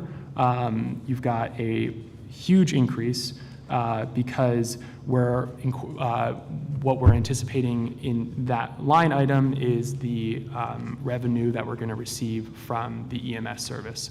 And if you watched the discussion on this, you'll know that we projected a conservative number on that revenue that we would receive from the municipal service, and that number is reflected in this line item. Yeah, and I'm gonna, because I have now spoken for a long time, I'm going to try to wrap it up and just say that basically The total planned expenditure for FY25 is a $22,993,830, and that's going to be an increase total of $955,000 over the current budget of 4.3%. So this is the board believes that this is a favorable budget for the town, for RTM to consider. It allows us to continue either level funding or expanding all the services that departments of the town of Brattleboro provide for the residents of the town. It is accurately reflecting the decision that the town of Brattleboro Select Board made when it came to municipal EMS, moving away from a hybrid model towards a fully municipally provided model. It's addressing capacity needs in the Public Works and Town Clerk's office, and it's also, very importantly, addressing a major vulnerability that we have in the IT department. It's addressing a $1.8 million in critical capital replacement needs that are consistent with our long-term capital plan. And finally, we incorporated some solid projections in our other revenue sources to save taxpayer money and try to keep our tax increase as low as possible. And finally, it involves some good reworking of the budget to make sure that the general fund is really only paying for what the general fund uses, so that we're not overburdening the general fund when we're bringing it to RTM for consideration. I'm proud of the budget. I've taken up way too much time to discuss, so I'm going to open it up for questions or comments now. And I see Dave Garenstein with a hand in the back.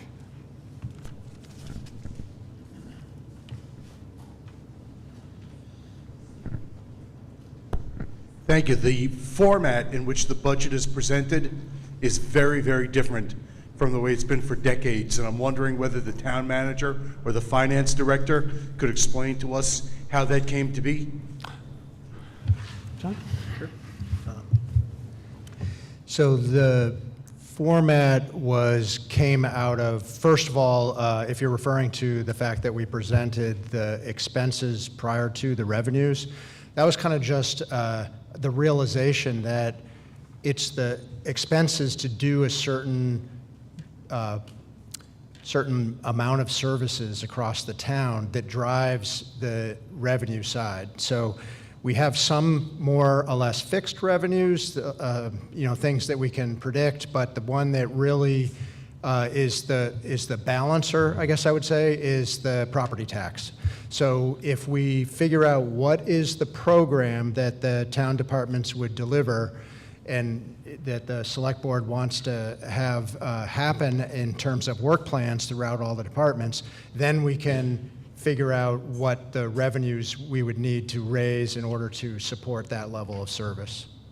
That was one of the big drivers for changing that around, because it just seemed to make more sense as you think through the process of developing a budget. The other thing is, we wanted to, it is a little bit different. We see this as a lot of the information that you're used to seeing in here is sort of what the staff uses to develop this ultimately big number of $22,993,830, which is what will be voted on at town meeting. How you slice and dice that and figure out what is the rationale for that number is, we thought, presented better here in this kind of a format, that you can see a lot of it all at once. You can understand what percent of the total overall budget each of these lines is. You can see the changes over time. Those were some of the things that stayed the same too, was we tried to also show the history as much as possible here. All of the other information that went into the estimates in these lines is available in really large detail on the OpenGov budget site, which is available through the town website and also is referenced in the budget message here. those are some of the big takeaways on that, and appreciate the question. Other questions on the FY25 budget? Yes.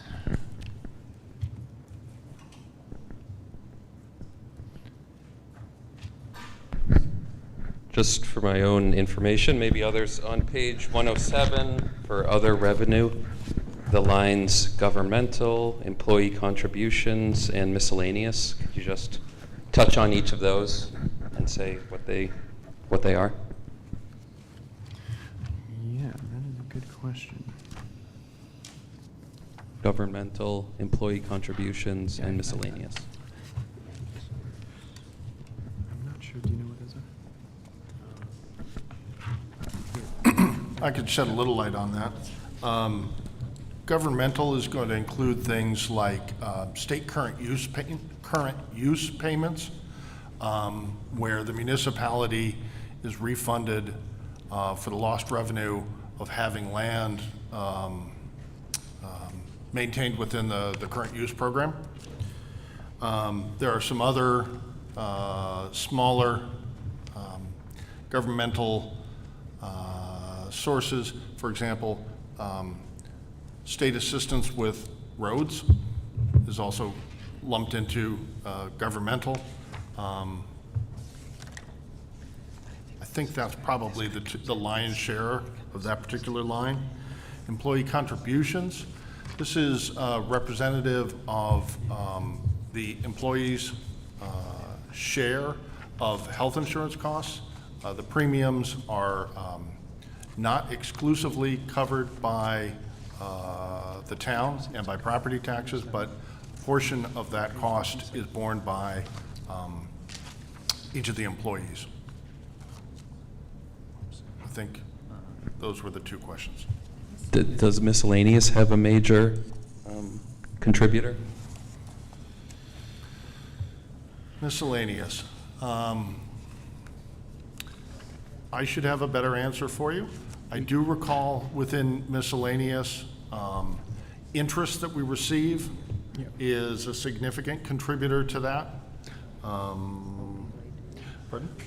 But this is also where we have the opportunity to get the full answer to that, and we can provide it for you prior to representative town meeting. Other questions, Doctor?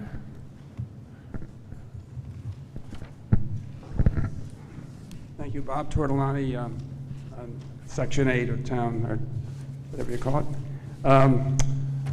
I'm not clear on what's going on with facility maintenance under personnel expenses.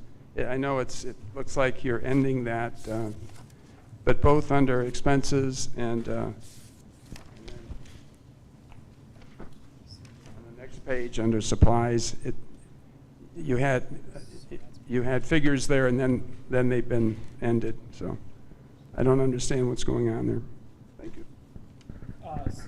So for facility maintenance on the staffing, that's moving that employee from facility maintenance into public works. So if you look at the line item above that, you'll see that increase does not reflect only that move, because also Public Works had one of the budget option alternatives that we took was basically taking an employee there and giving them more responsibility, increasing their pay. So that's also reflected there. But basically, the facility maintenance work that was being done was moved into the Public Works line item. And I believe that will reflect the, what was the other half of that question? Under services and supplies, there was an expense that was eliminated. And that's also Under services and supplies on the next page, that was eliminated, so there was a change there. the $1,825. Yeah. I believe it's also related to the same move over to. But I see Pete Lynch is available to. Correct on both counts, both personnel and supplies have been moved. No real change, just moved into DPW. And did the supplies relate to the personnel shift? Yes. Okay. Other questions on the FY25 budget?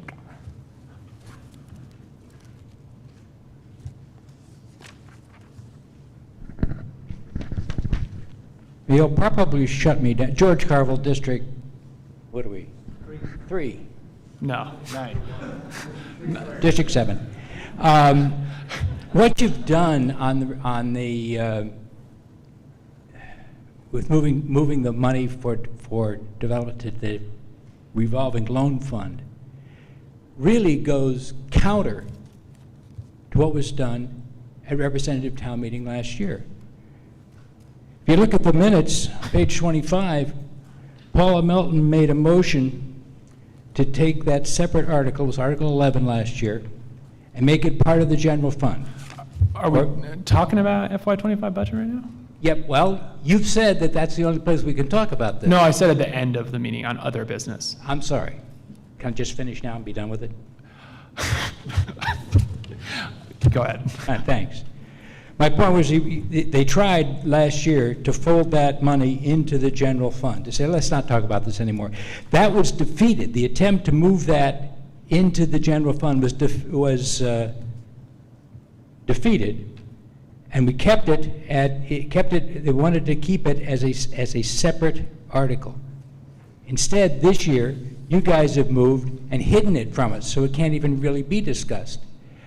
Franz, maybe you can tell me if there was ever a worse one, but I've never, in my recent memory, heard the Finance Committee excoriate the selectmen more than they have in the Town Finances Committee report, talking about we do not support the use of public funds for projects whose goals are unclear, uneasy about the blurring of boundaries between public and private initiatives, and the fees are excessive. I think there's been a big mistake here, and I don't see how it can get addressed by the representative town meeting. Instead of taken and walked away with it, and we don't have anything to say about it. I don't like it.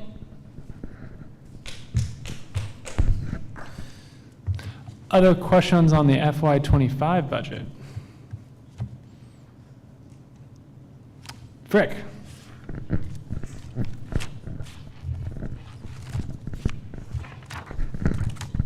Frick Sprite, District 3 squared. I have an ongoing concern about bids, uncontested bids. When we get situations where we only get one bid on something from somebody who knows what our voted budget is already on whatever that item is. And I am wondering, well, it's a two-part question. One is, how often do we have that situation?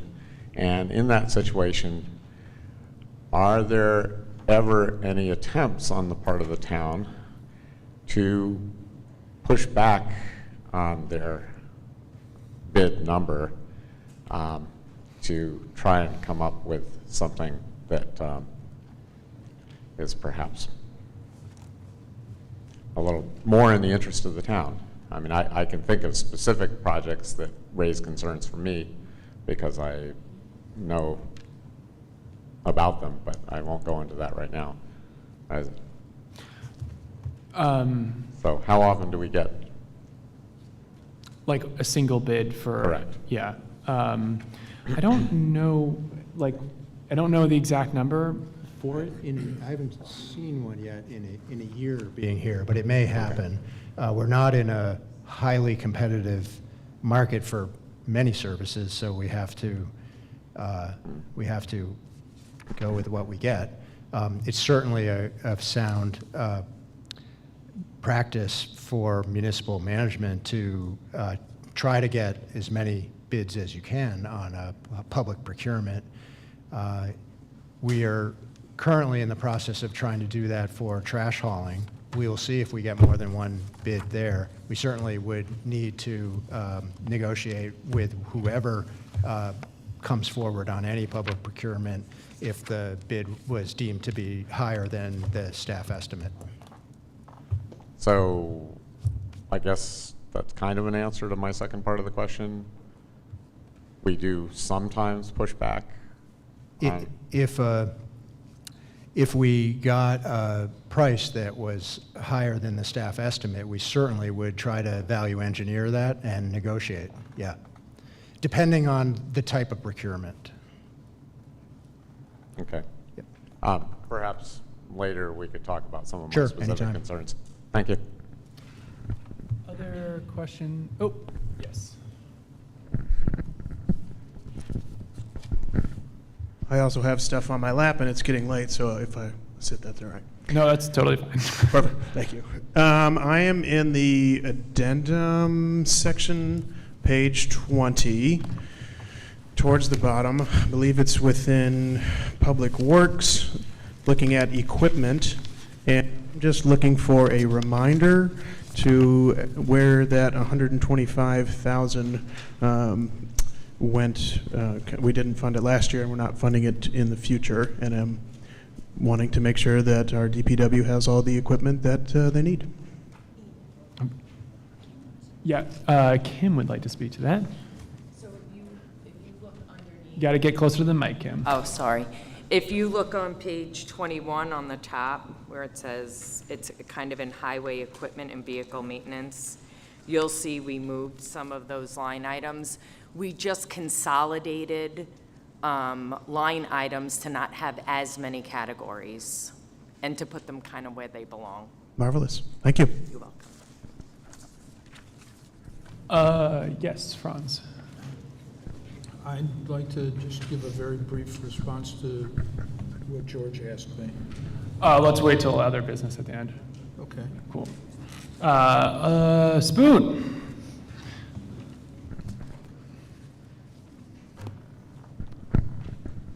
I wanted to reinforce what I was saying a little bit earlier about the use of the reserve funds. And as I look now and I see now that the town, in the audit report on page 121 or something, we learned that we've got $31 million, over $31 million in debts and liabilities. And on page 105, we see that we're paying this year to come $1.4 million worth of interest. And interest is really money down the toilet because it doesn't really put anything on the street. It's just money. And so if you're going to take it, if you can use taxpayer money to pave anyway, that should come out of the regular budget and use the other tax penny money, our reserves, to reduce the debt and save us a lot more. Great. Thank you, Spoon.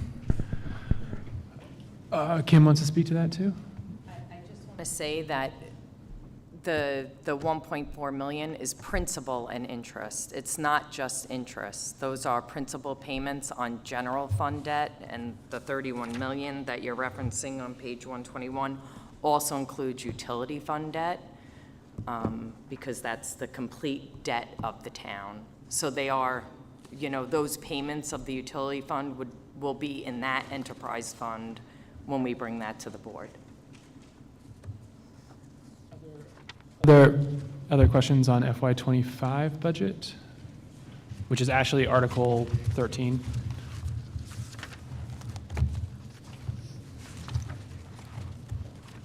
All righty. Move on to, okay, we've been living in page 105 to 109, but we're going to move back to we're now on page 15 of the budget book. So we're on to Article 14.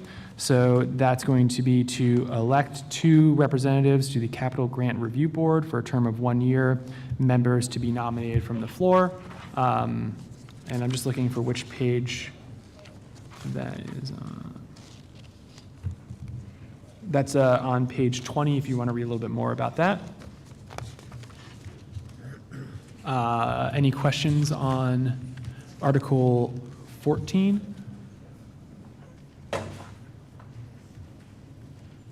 Nope.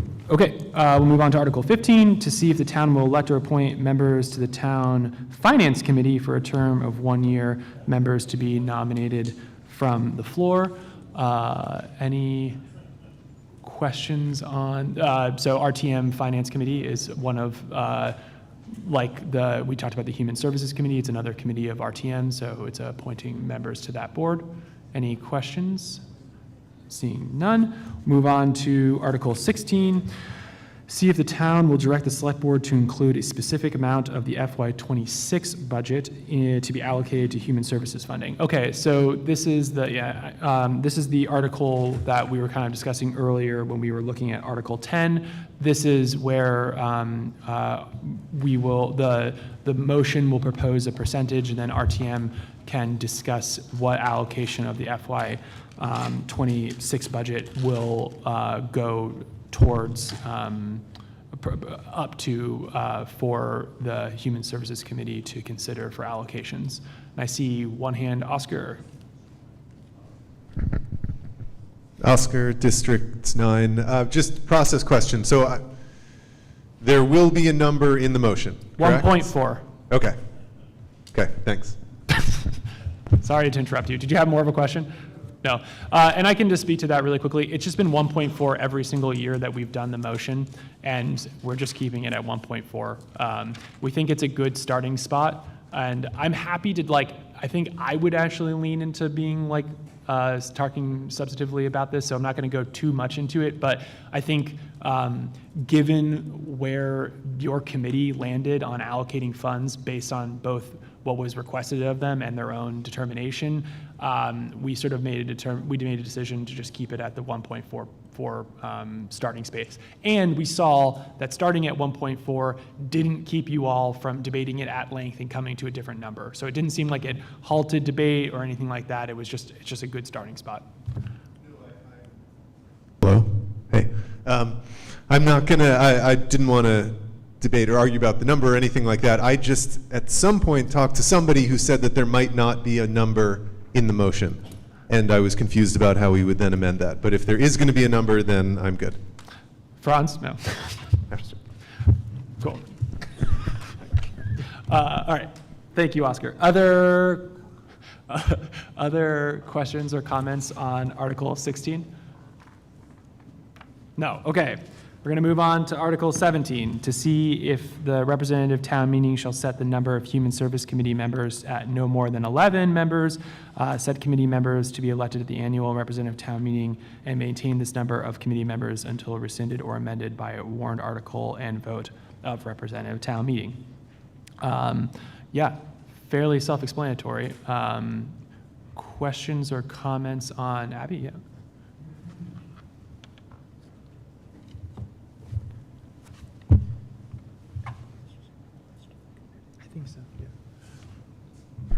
Thanks. Abby Manukin, District 8. It should have been about the last article, but I guess I am confused, even though Oscar was happy with 1.4. If you landed on 1.7 this year and decided the Human Services Committee started with 2%, and then I think you said actually gave 1.7. Yeah. Why did we decide 1.4 is a good? I know you tried to say it's good with debate, but it's just like more work to have to start higher. So why not just start with what was given this year? Not that it was good for debate or something. It's just that we just have done it at 1.4%. I don't think I had the number of 1.7% when we were looking at what to start it at. But it's just a number to start the debate. It could be 1.7%, it could be 2%, it could be 0%. I think it's literally the tool of this article is to just give it to RTM to make a decision about what number to start it at. Or what number to vote. Yeah, I'm still disappointed that the starting number is not the actual number that was done this year. That seems like logically it would make more sense to start there. Other question? Well, I guess that was Article 16. Article 17.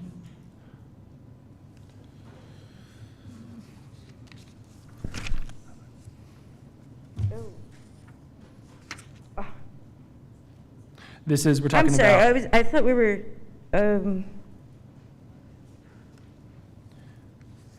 Yeah, Article 17, I think, I'm wondering what the logic behind 11 members is.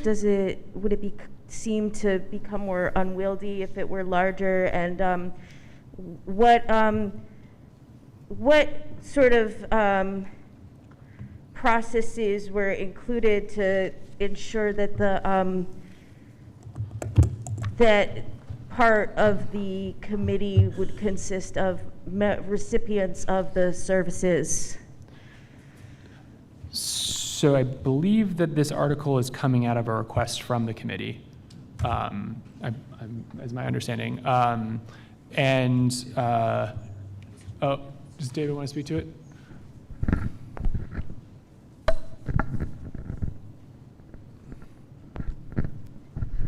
It is coming from the committee. And so we started the year with a dozen members, 6 of whom were brand new.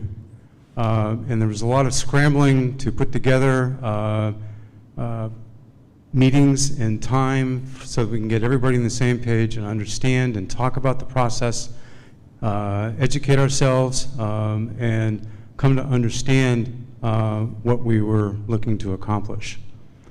We started with 12. We quickly went down to 11. And then through time, we lost another member. So it takes a lot of time and a lot of effort once we begin to get going. We received, I believe, 37 applications. We had roughly, we get them in the beginning of November. We have some meetings. We have an informational meeting prior to that. And then once we get the applications, we have until the middle of December in order to get everything done. We review them, and it is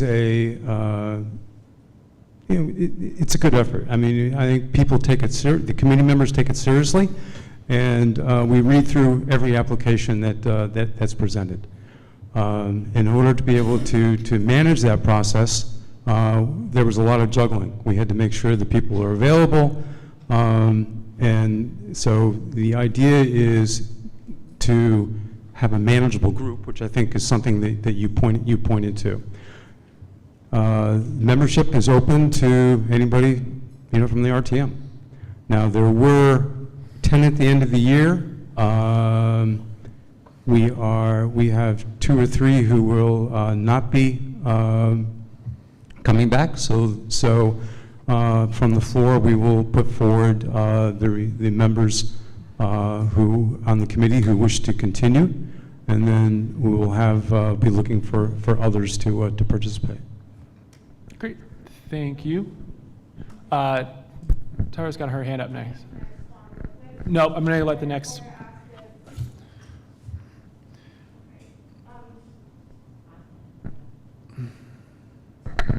Tara O'Brien, I also was on District 8. I was also on the Human Services Committee.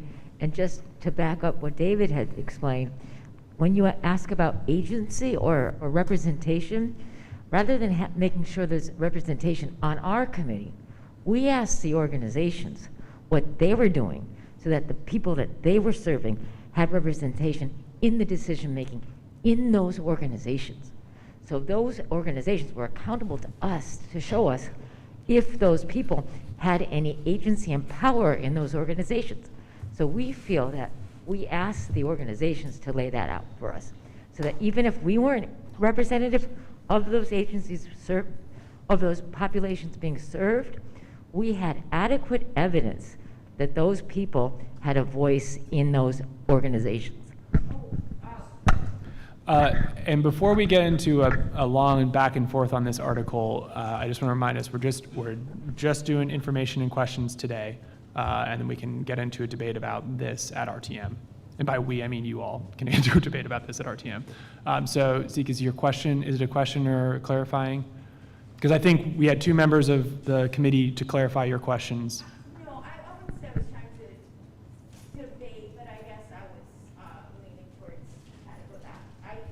I feel like my question was, it was somewhat answered, but Yeah, I guess so, yeah, I'd love to be able to, love to be able to discuss that further. When would that be after Article 20 or? So no, you will get to discuss it on Article 17 at representative town meeting when, on March 23rd, when this article comes up. Okay. Great. No, and it's a fair confusion. It's like, I think it's always a line that we walk in this meeting because people want to talk about it substantively, and I get that, but it's just, we need to just have questions and comments for this.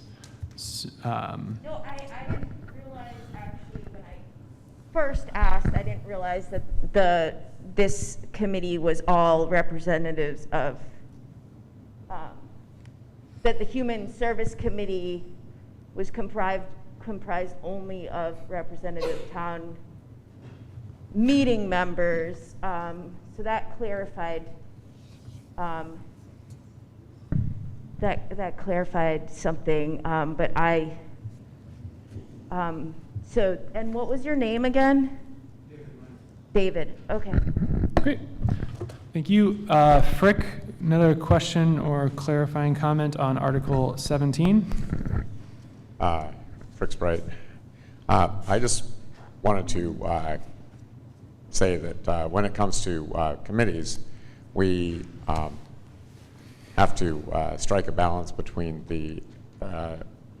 what the work of the committee is and our ability to get enough members and being able to have a quorum to be able to hold our meetings. And on the Energy Committee, we mercifully just avoided having serious quorum problems, thankfully. But that is another good reason to set the number of a committee just right so that we don't run into problems where we can't even meet because we can't get a quorum. Okay, other questions or comments on Article 17? I don't see any, so we'll go on to Article 18. So that's to see if the town will elect or appoint members of the Human Services Review Committee for a term of 1 year, members to be nominated from the floor. So we've talked about this committee quite at length this evening, but yeah, they review the human services applications. It's a very there's a lot of work that goes into it. It's really helpful for RTM in consideration at the actual RTM meeting. A lot of work goes in ahead of time. I'll definitely give the floor to any RTM member who wants to speak about, who's on that committee who wants to speak about it. But yeah, see if there's any questions. Great, seeing none. We'll move on to Article 19. So that's to elect 3 trustees for the Brooks Memorial Library to serve 3 years and 1 trustee to fill a 2-year unexpired term. The names for consideration for the 3-year term are 3-year terms of 2024 to 2027 are Leo Schiff and Sikra A. Kaufman and Kate O'Connor. The person for the 2-year term of 2024 to 2026 is Margaret Atkinson. Any questions or comments on Article 19? And there's a little bit, I think there's a little more information on this one as well. Yeah, there's a little more information on this on page 23 as well. Okay, then we'll move on to Article 20. So this is to transact any other business that may lawfully come before the meeting. Yep, we had a little bit of discussion on those 2 articles, and I'm happy to hear that, but more importantly, are there any other things that people want to speak to on Article 20 right now? Frick.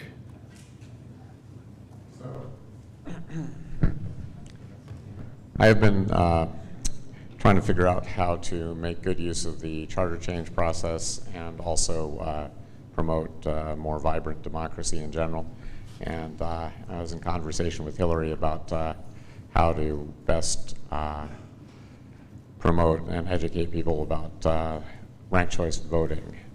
And I would love input from anybody, including Hillary when she recovers from everything that's happened in the last little while, to see how best to do that in a way that doesn't drive the town clerk's office nuts, and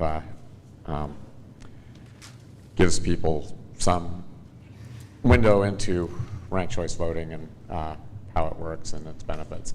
So that's one thing to look forward to on Article 20 from me, hopefully. A little sneak peek. Thank you, Frick. Other board member or other RTM members want to speak to Article 20? Franz, did you want to take an opportunity to speak there? Well, what I wanted to say, thank you, Ian, is that I think the RTM Finance Committee did a really great job, and I can't believe the level of detail that went into this report, and I hope everybody will really read it carefully and learn from their perspectives on all the different parts of the budget. But I do not agree with what this report says about the allocation of the ARPA funds. I think there's some misapprehensions, shall we say, of... No, George asked me to comment on this. So what I'm saying is that if anyone wants to know what I think about it, please come and talk to me. That's really my point, is that not to get into the specifics of it here, but every Wednesday from 4:30 to 6:30, I sit at the Works, welcome people who want to come and talk about any town-related matters, or Friday, this Friday morning, I'll be there from 8 to 10. If those times don't work for you, please get in touch with me and we'll set up another time. But I try to be as available as possible, and I would look forward to going into this and explain to you why I think the way I do, and I'd be happy to hear what you think too. So that's all. All right. Other questions or comments on Article 20? Don't see any hands. All right, folks, I think in that case, we're going to have completed going through all of the articles that representative town meeting will consider on March 23rd of 2024. I'm impressed how many people held out to the end of this meeting. Usually there are a lot less of you here. Things to keep in mind. Watch your emails for any updates from RTM, from us about RTM, and for that information that was asked for. I'm trying to think if there's anything else. What time does it start? 8:30. Starts at 8:30. At the high school. In Brattleboro. Thank you. Thank you. Good night. Have a good evening. Thank you very much. Yeah. Thank you very much to BCTV. Thank you very much to our interpreters. Well done. Ugh, I just really screwed up the budget.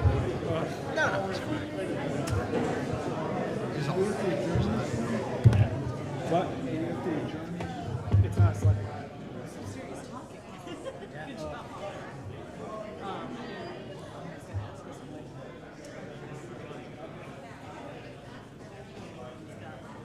You can always come up with it later. It's for me, not for much longer. Yeah, right. Well. Well, I could still ask you questions because you still are on my minds. I noticed Even though we've taken the call. Are we doing that at RTM? I don't know if we're going to do that. Okay.